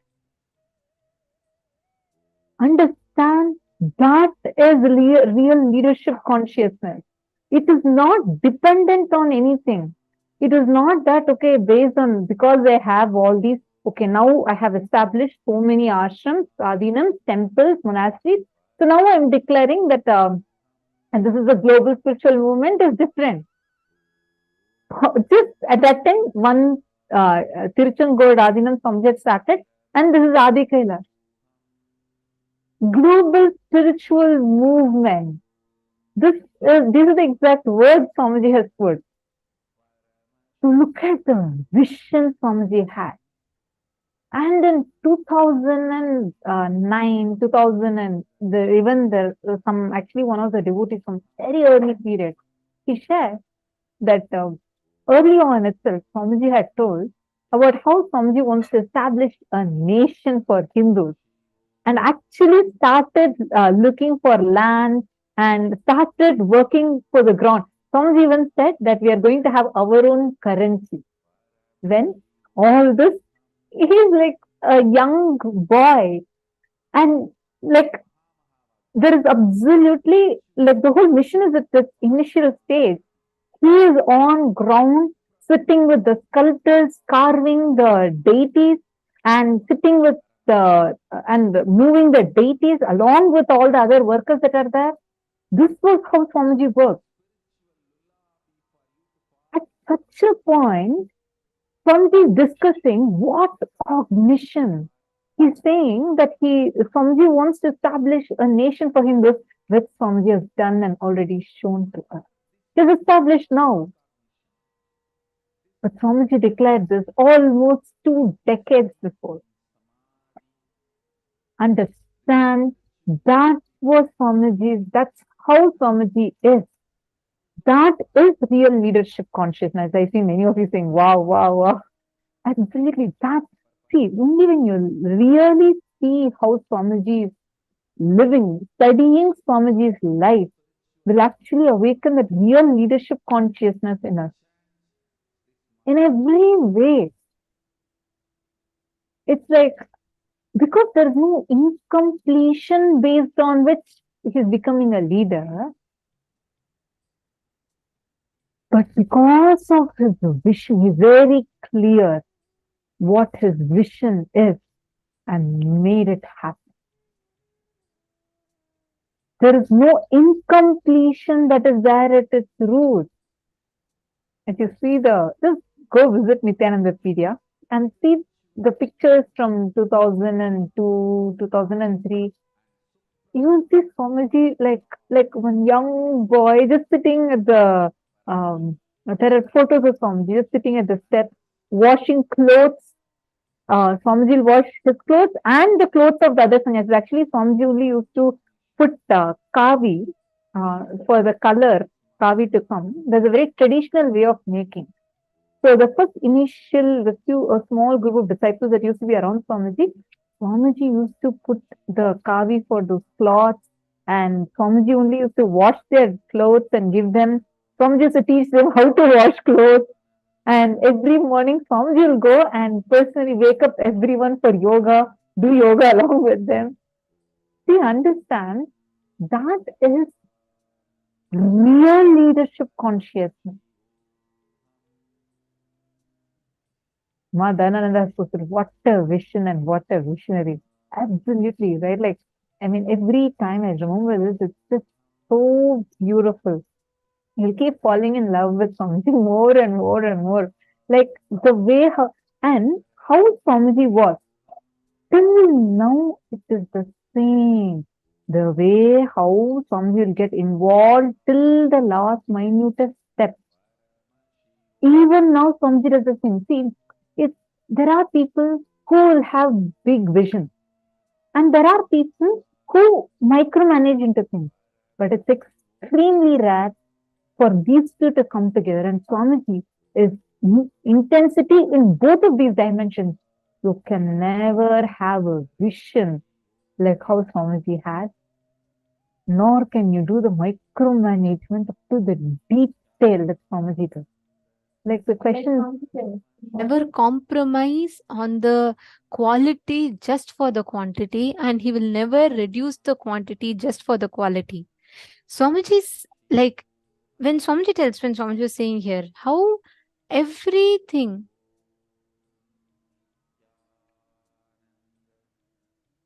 if each time when you get stuck for any reason, we all have enough justifications. We feel like, imagine you have to start something, just a simple startup. We have so many reasons. We feel like till everything is proper, I don't want to take this risk. I don't think I can do this. Swamiji had this vision of creating a nation, and he never stopped for anything, not a single day. Even when there was just, Swamiji used to say, when there was not even a proper roof above his head, he already dreamt of building a nation. He had a vision, not dream, I'm sorry. He had a vision of building a nation. He was so clear with it, nothing could stop. And that is why we have Kailasa today.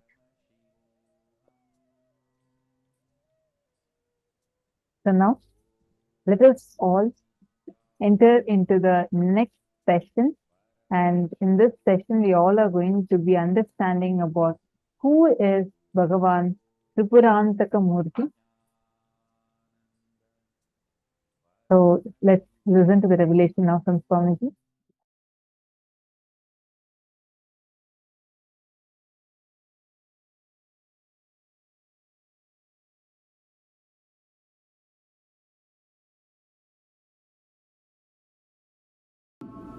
Whatever is happening is auspicious.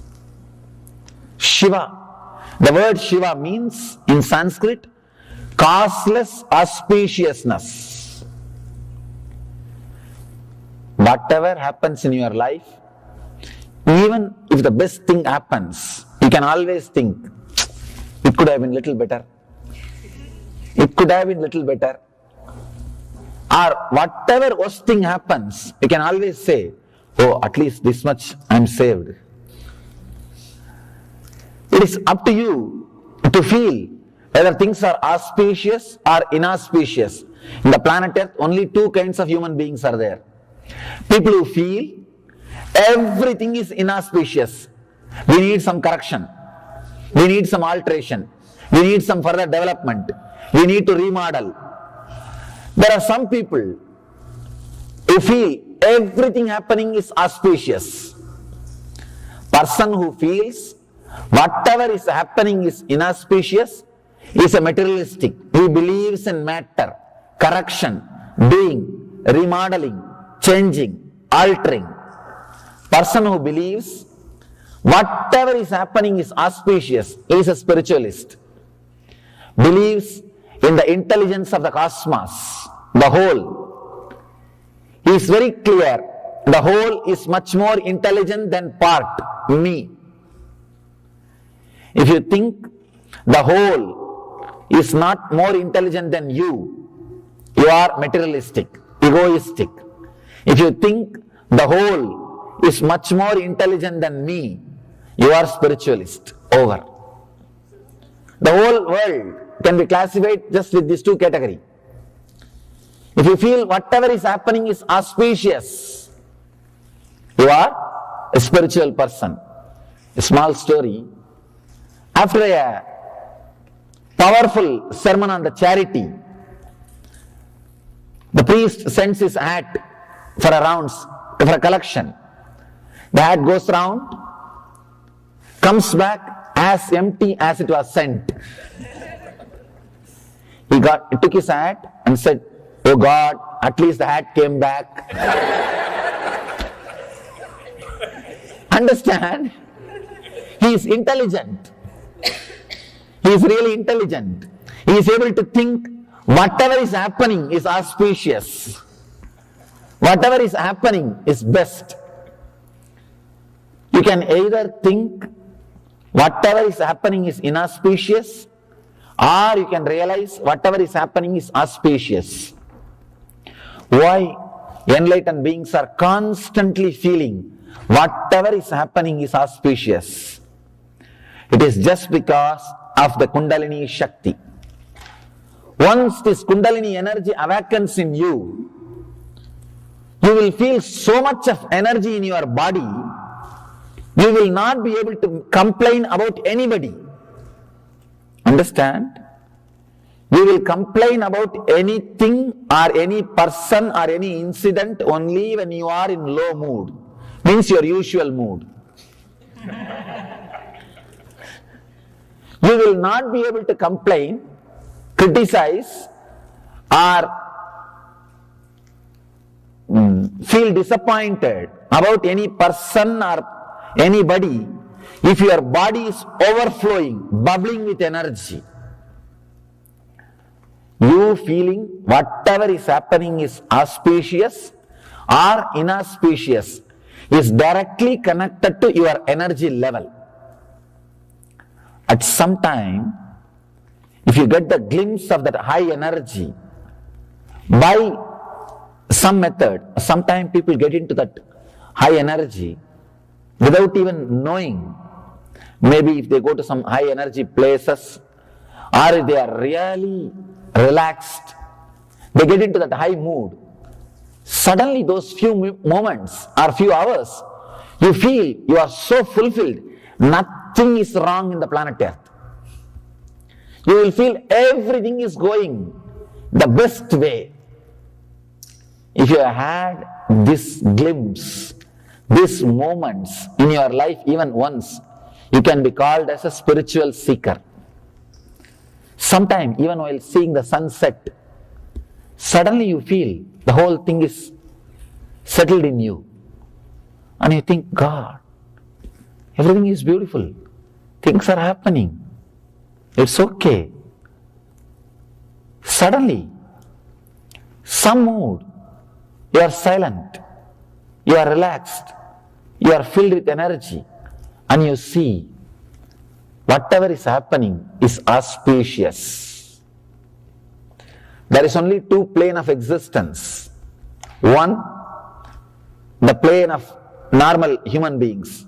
Whatever is happening needs to be altered. Anything they cannot say, I really like that person, but they can't stop, they can't end a sentence without that but. Without that but, they can't end any sentence.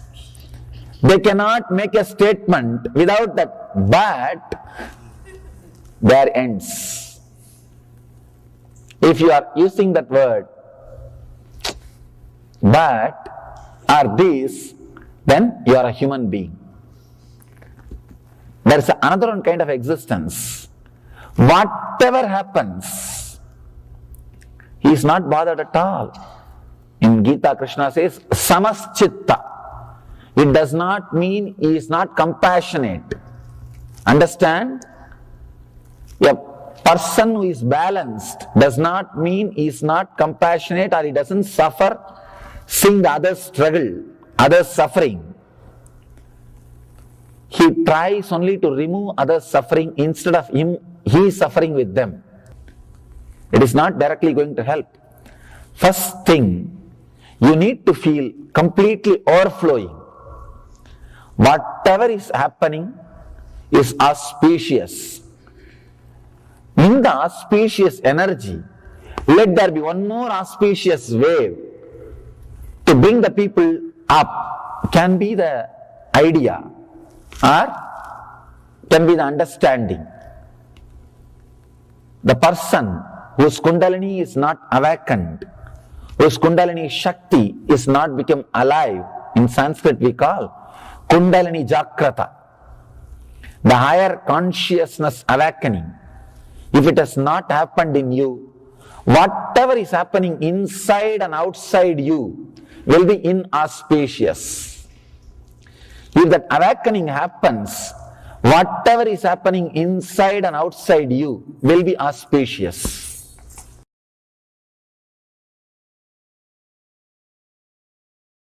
The moment you think, this is the way I am, what can I do? Listen. The moment you think, this is the way I am, what can I do? You have become egoistic. The anava has started happening in you. You are not, this is the way you think you are. Listen, people come and tell me, what can I do, Swamiji? I have so many patterns, I wanted to break, but this is the way I am. No.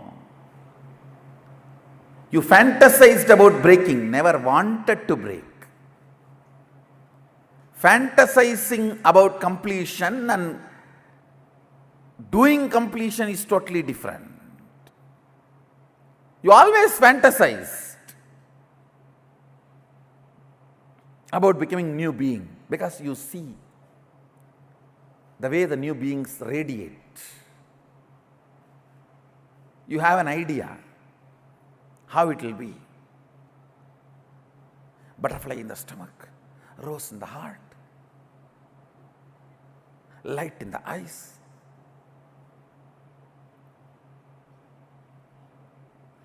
You have an imagination, you have a fantasy, but you never worked for it. You never acted for it.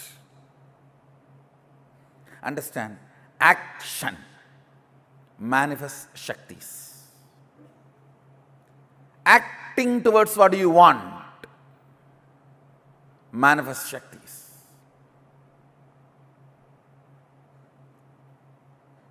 First thing you need to know, you are not a sealed, complete product as you imagine. No. You are a seed. Means you need to open up. Sprouting need to happen. Plant need to grow. the biomemory, muscle memory with which you are programmed need to flower, the branches need to grow, the leaves need to come. Oh, I am already old and tired. How can anything more happen to me?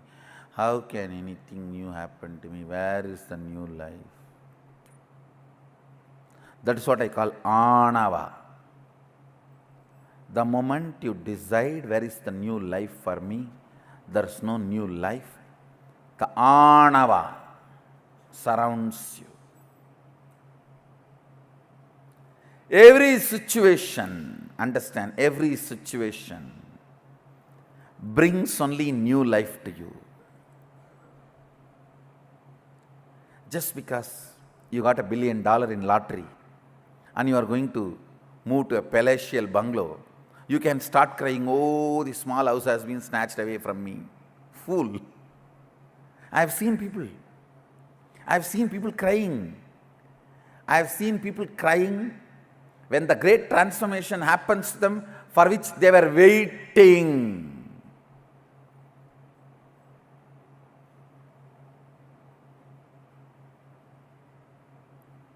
They were waiting to have a palatial bungalow.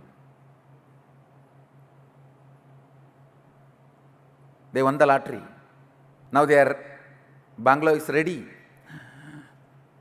I would have been really, really happy. But I should have moved to the bungalow from here. After the mango season is over, this mango tree is here and the mango season is going on. It would have been so nice if I had lottery after the mango season. And then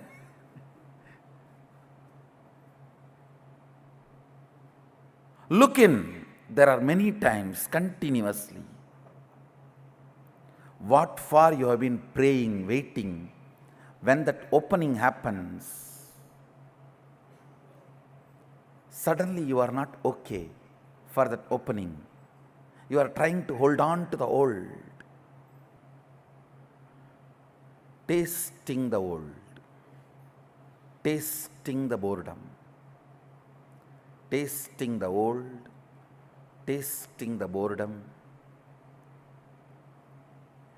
Taste for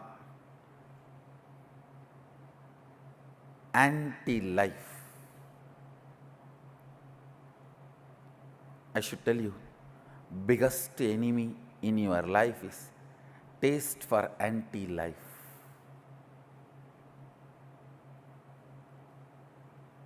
Break. Every time you go through anti-life taste, every time when your mind is trying to tell you, this is the way I am, what can I do? How can anything move? What can anything happen? No! You are not yet end. That's the good news.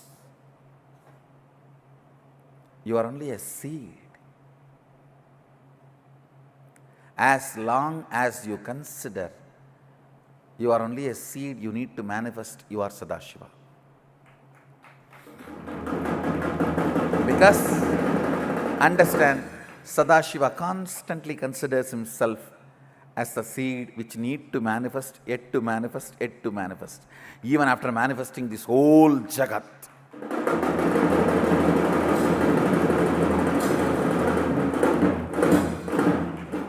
Even after manifesting this whole Jagat, making all the human beings walk straight, developing the most subtlest brain grooves, still he comes down to make you manifest all the powers, to push you to the next level.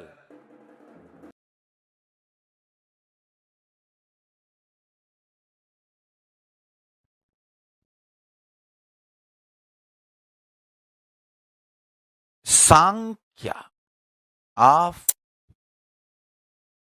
declaring your integrity, multi-dimensional logic of declaring your integrity. I will reveal it to you. See, the conscious decision, conscious declaration gives Paramashiva to enter into you. Your individual identity is borderline by your decision of your idea of freedom. Listen. When your idea of freedom is limited, it is called ignorance. When you are ready consciously to live with your ignorance, it is called delusion. And when you are okay with your delusion and don't care about the reality, it is called arrogance.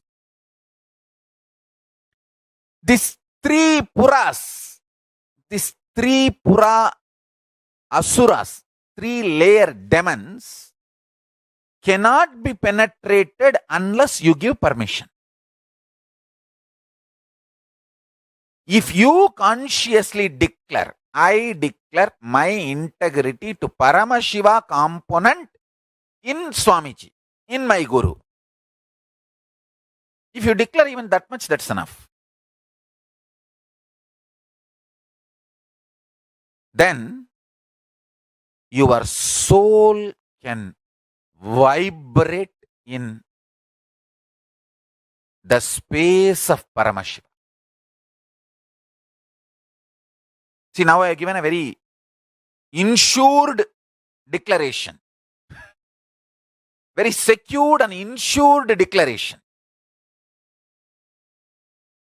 You can make a clear disclaimer. I declare my integrity only to Paramashiva component of my Guru Nithyananda Paramashivam.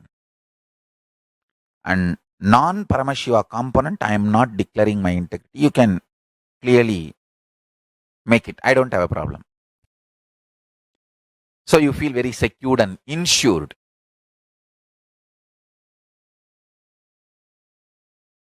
Understand? But this declaring your integrity is too important because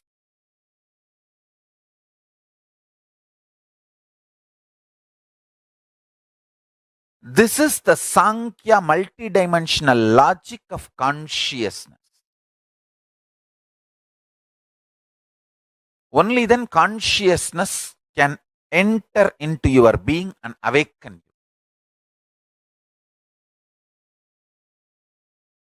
This Navaratri, let us make as many people as possible declare their simple integrity to Paramashiva and celebrate themselves as consciousness. Celebrate themselves because they are consciousness, not because of their money, their power, their positions, their social power, political power, or anything, their beauty, age, health. Celebrating themselves because they are consciousness.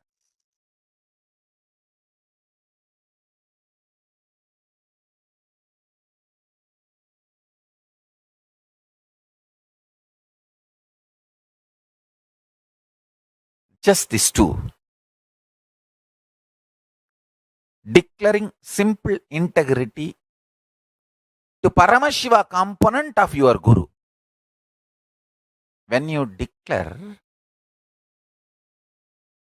your simple integrity to the Paramashiva component of your Guru and you decide to celebrate yourself because you are consciousness, this too is a, I tell you,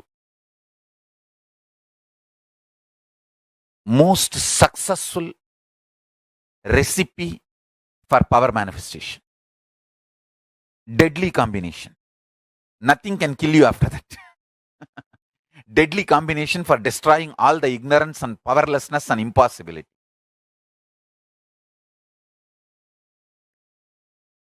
This too is the most multidimensional logic of multidimensional magic. Sankhya of Parashakti.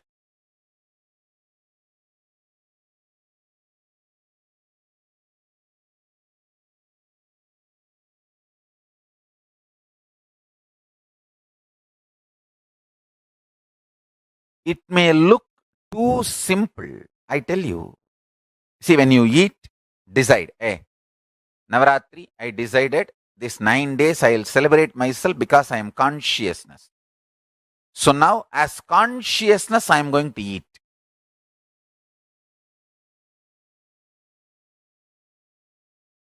You will see the whole eating experience will be different.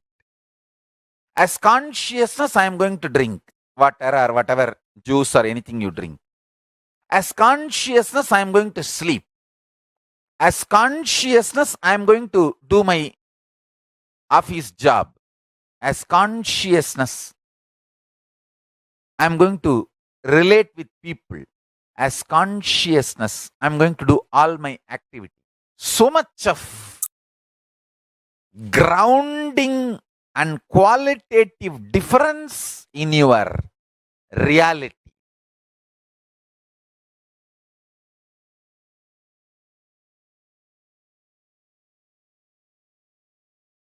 This whole Navaratri, let us celebrate because we are consciousness. Navaratri is the beautiful celebration.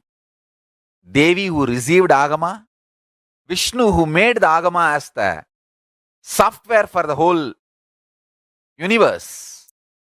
Both of them are celebrated on this auspicious 9 days.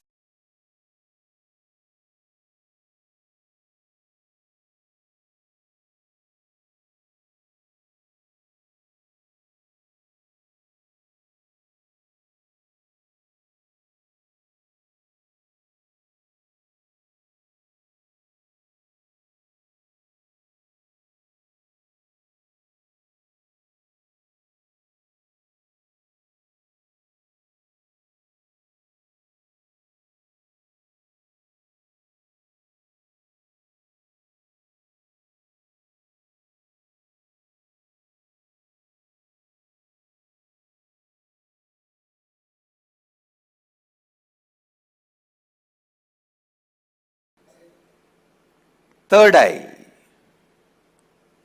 one of the most discussed, analyzed, debated, argued, and most misunderstood subject. Please understand,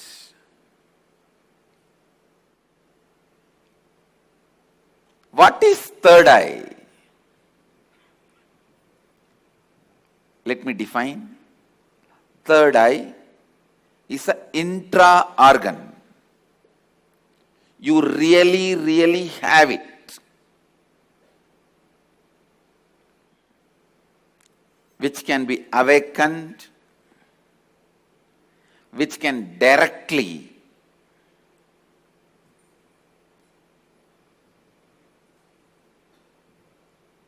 be part of your day-to-day life. Third eye and awakening the third eye is not just mystical alone.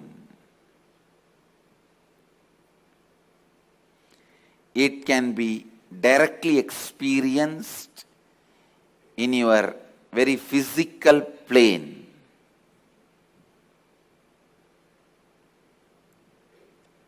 It has a clear, defined powers which can add to your day-to-day life, not just exploring the mystical path and spiritual experiences. It can directly help you experience so many extraordinary things in your day-to-day life,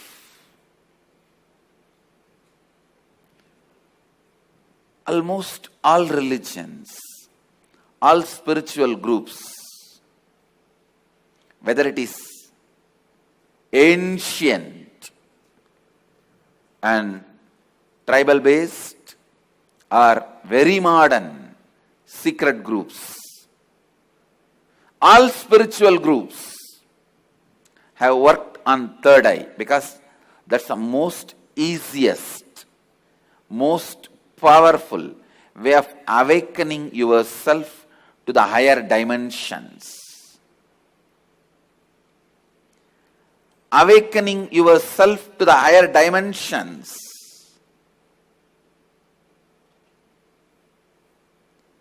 Whatever you are seeing with these two eyes are not reality and not enough. Please understand, whatever you see with the two eyes are not reality and not enough.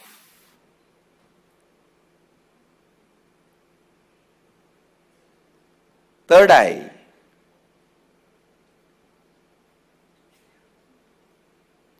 makes you see the higher reality externally in your day-to-day life and internally in your life and death journey.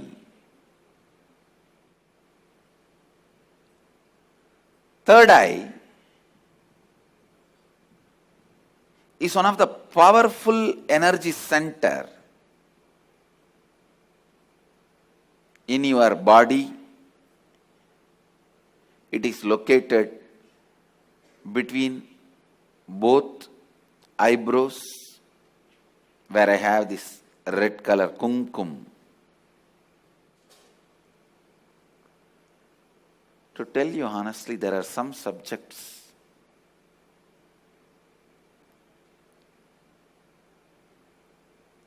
when I start speaking about, I am stuck for words because so much need to be told. So much need to be told. Whatever introduction I am giving it to you about third eye looks very pearl, very little. When I see the reality of the third eye, I can say it is just third eye. Everything is centered on third eye. Whether the lifestyle practices or rituals or spiritual practices belong to all spiritual traditions.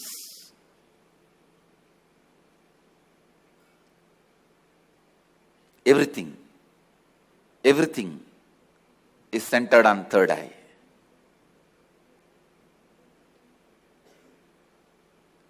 Awakening the third eye makes you immediately experience God. I can say God minus third eye is man, man plus third eye is God. God minus third eye is man, man plus third eye is God.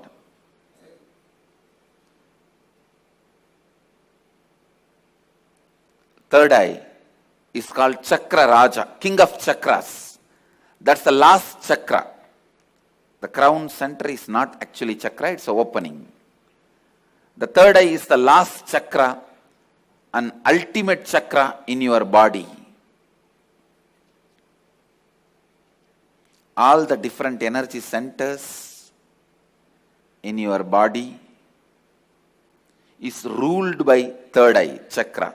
It's called Ajna chakra in Sanskrit. It means literally the seat of the will power. Will. Ajna means will. That's the seat of the will power. Ajna chakra. Will power. Chakra Raja. The third eye is the king of all chakras, energy centers. if that one energy center can be awakened,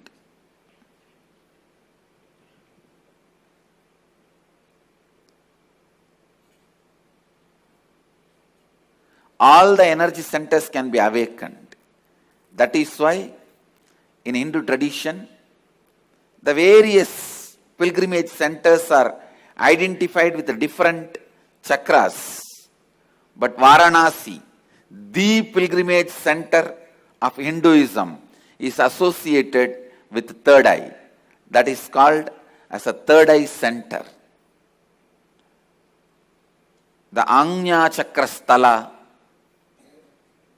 Varanasi.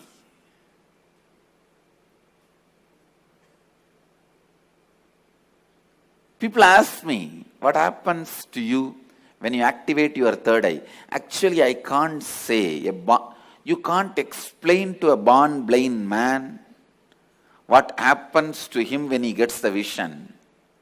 How much ever you try, you can't explain all the dimensions.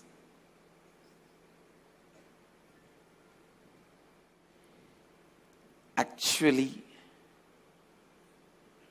when you activate the third eye, only then the real vision about the life happens to you. You start seeing the reality. You start seeing the truth as it is. Seeing only with two eyes and living, making decisions, seeing through the third eye, living and making decisions, these two lifestyles can never be compared. I can't even say with the awakening of the third eye, you will get a lot of intuition power or other spiritual powers. No. Let me be very honest. When you awaken the third eye, your whole life will be different. What ordinary people call as intuition will be your lifestyle.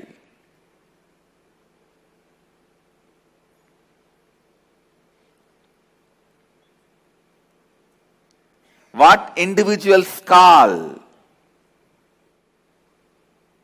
as spiritual powers, that will be your lifestyle.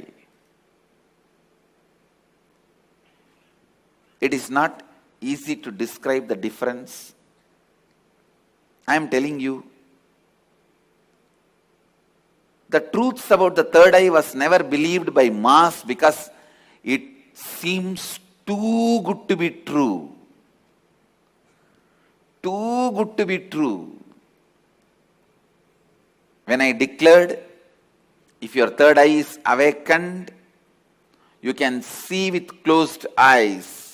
Your ordinary two eyes are not required for seeing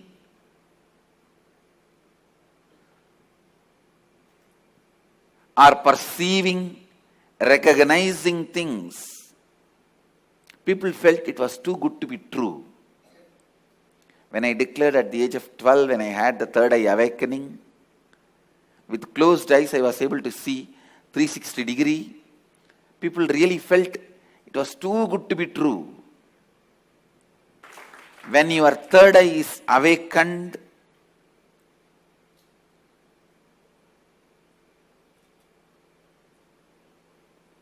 not just your intuition will be awakened. Just understand this one example. A person who is standing in a road and seeing both sides. How much he can see? He may be able to see 100 meters this side, 100 meters this side. But if a person is standing on the 10th floor and seeing the same road, he can see 1 kilometer this side, 1 kilometer that side. So a person who is standing on the 10th floor, if he says a lorry is coming or a Benz car is coming, the person who is standing on the ground, he will think, no, it is not there. How can he say it is coming? Few minutes, it will come. So the person who is standing on the ground will think the person who is standing on the 10th floor is having intuition. It is not intuition, it is in tune with the reality.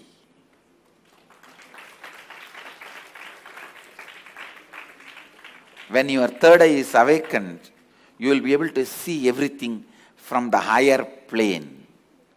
So you will be in tune with the reality. People ask me, can it help me in my material growth? I tell you, it will help you in everything. In your health, you will be able to see through your body. I have seen so many siddhas. They will just scan their body with closed eye. They know where the problem is and heal it. Very soon you can expect my kids doing X-ray and scanning. You will see they will be demonstrating. Just by seeing a person, they will diagnose them. These powers of awakening third eye will help you to achieve health, and not only you will be able to diagnose, you will be able to just command your body to get back to health, because the third eye is the seat of willpower. When Kundalini is activated there, when third eye is activated there, to tell you honestly, the moment third eye is activated, Kundalini is activated, alive in your third eye, you can get anything you will. That is why it is called Anya Chakra. Your will be honored by the cosmos. Your will be honored by the cosmos. When I utter through words, it looks too good to be true. But life itself is too good to be true. Understand, life is not curse. Life is not just good. It is too good to be true.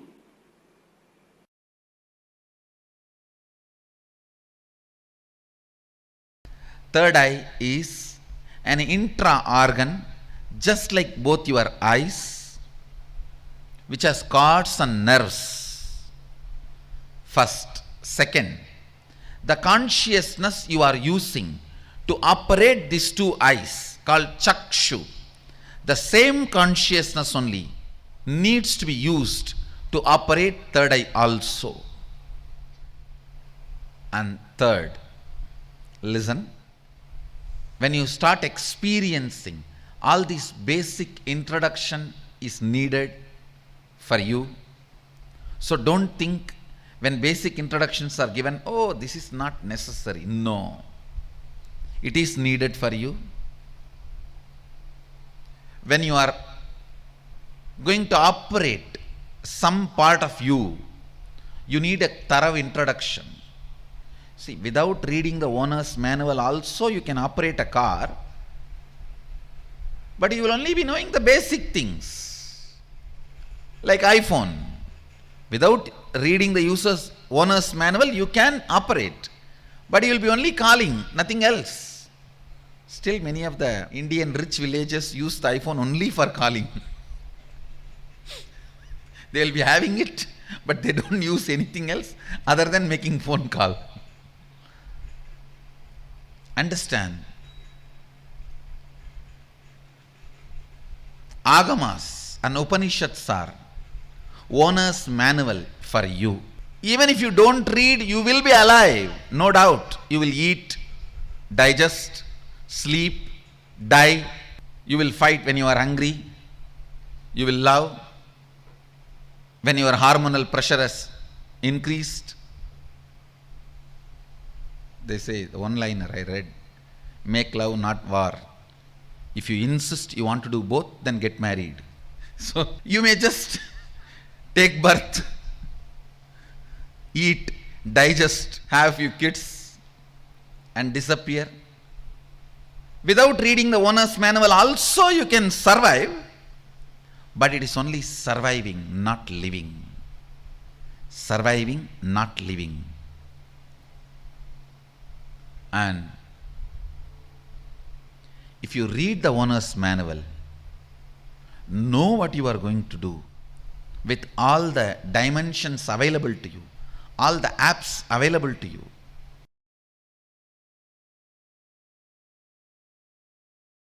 See, if you open it on your own, I don't know how long.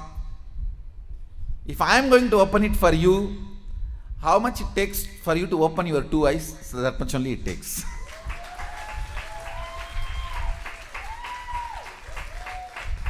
If you are going to open it on your own, I do not know how long it will take. Whether it will open at all or not, even that I don't know. But if you are going to ask me to open it, I'll tell you, I need time. Only how much time you take to open your two eyes. Actually, whether you are a kid or adult, opening your third eye takes only a second for me. The problem with adults is you have calcified your third eye so much. Little time is required only to remove that calcification, nothing else.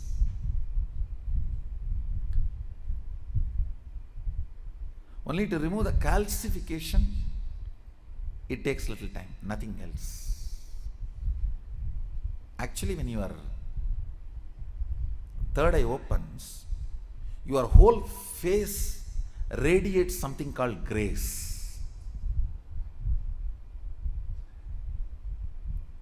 I'll strongly recommend these 2-3 small activities. Every night have aritaki powder, half teaspoon, so that cleanses all the fluoride calcification in your third eye. And before going to bed, take little turmeric or kumkum, apply it in, mix it in water, like a paste, nicely rub.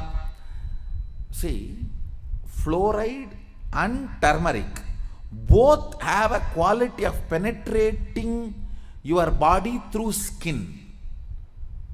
Fluoride goes and calcifies, turmeric goes and decalcifies. In those days, in Hinduism, women used to apply turmeric in their face in the night time and early morning. Now all the dirty, Fair and Lovely, what all? I don't know what all they apply. Now I don't know. In those days, women used to apply. I have seen my mother and all, she will rub in stone. In the bathrooms, there will be a small stone. On that, the turmeric will be there, like this big seed, and they will rub that. Night time they will apply once, and early morning when they take bath they will apply once. It removes all the calcification, either by your water or by food. The calcification settles, will be removed. You will have very bright awakened third eye. I strongly recommend, even for men, in the night time, who is going to see you? Who is going to see you in the night time? So,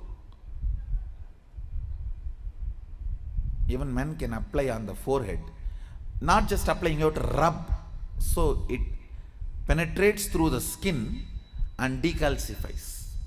These few things will really help when I awaken your third eye to keep it awakened. If the calcification is removed, keeping it highly active will be easy if you clean up your forehead with a organic. Please go for organic turmeric and organic kumkum. Kumkum is nothing but processed turmeric. You can use even kumkum, no problem.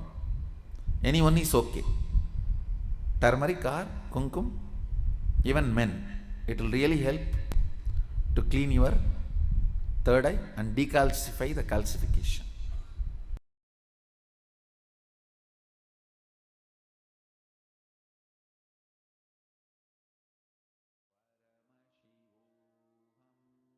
All of us are going to be receiving this initiation, the initiation into awakening of the third eye, to have the direct darshan of Mahakailasa.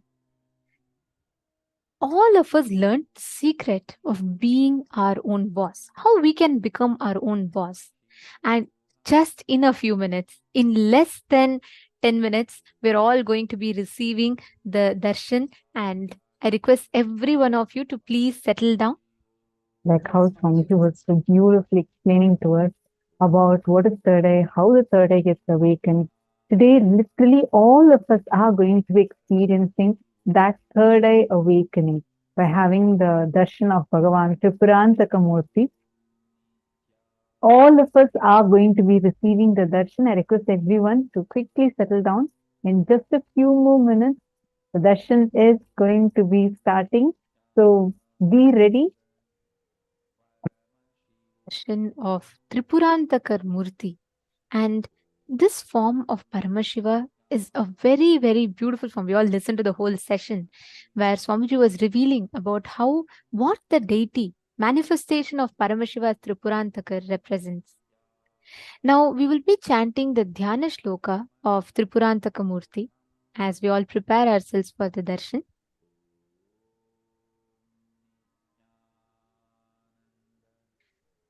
चतुर्भुजं त्रिनेत्रं च मग्नं परशुधारिणं धनुर्बाणसमायुक्तं समया सहितं तथा सर्वाभरणसंयुक्तं दिव्याभरणसमान्वितं पत्रं दधं वामकर्णे दक्षिणे कुण्डलान्वितम् उपवीतसमायुक्तं समभङ्गयुतं शिवं जटामकुटसंयुक्तं विलसद्विद्रुमाङ्गकम् एवं त्रिपुरसंहारं रूपं प्रोक्तमहात्मभिः.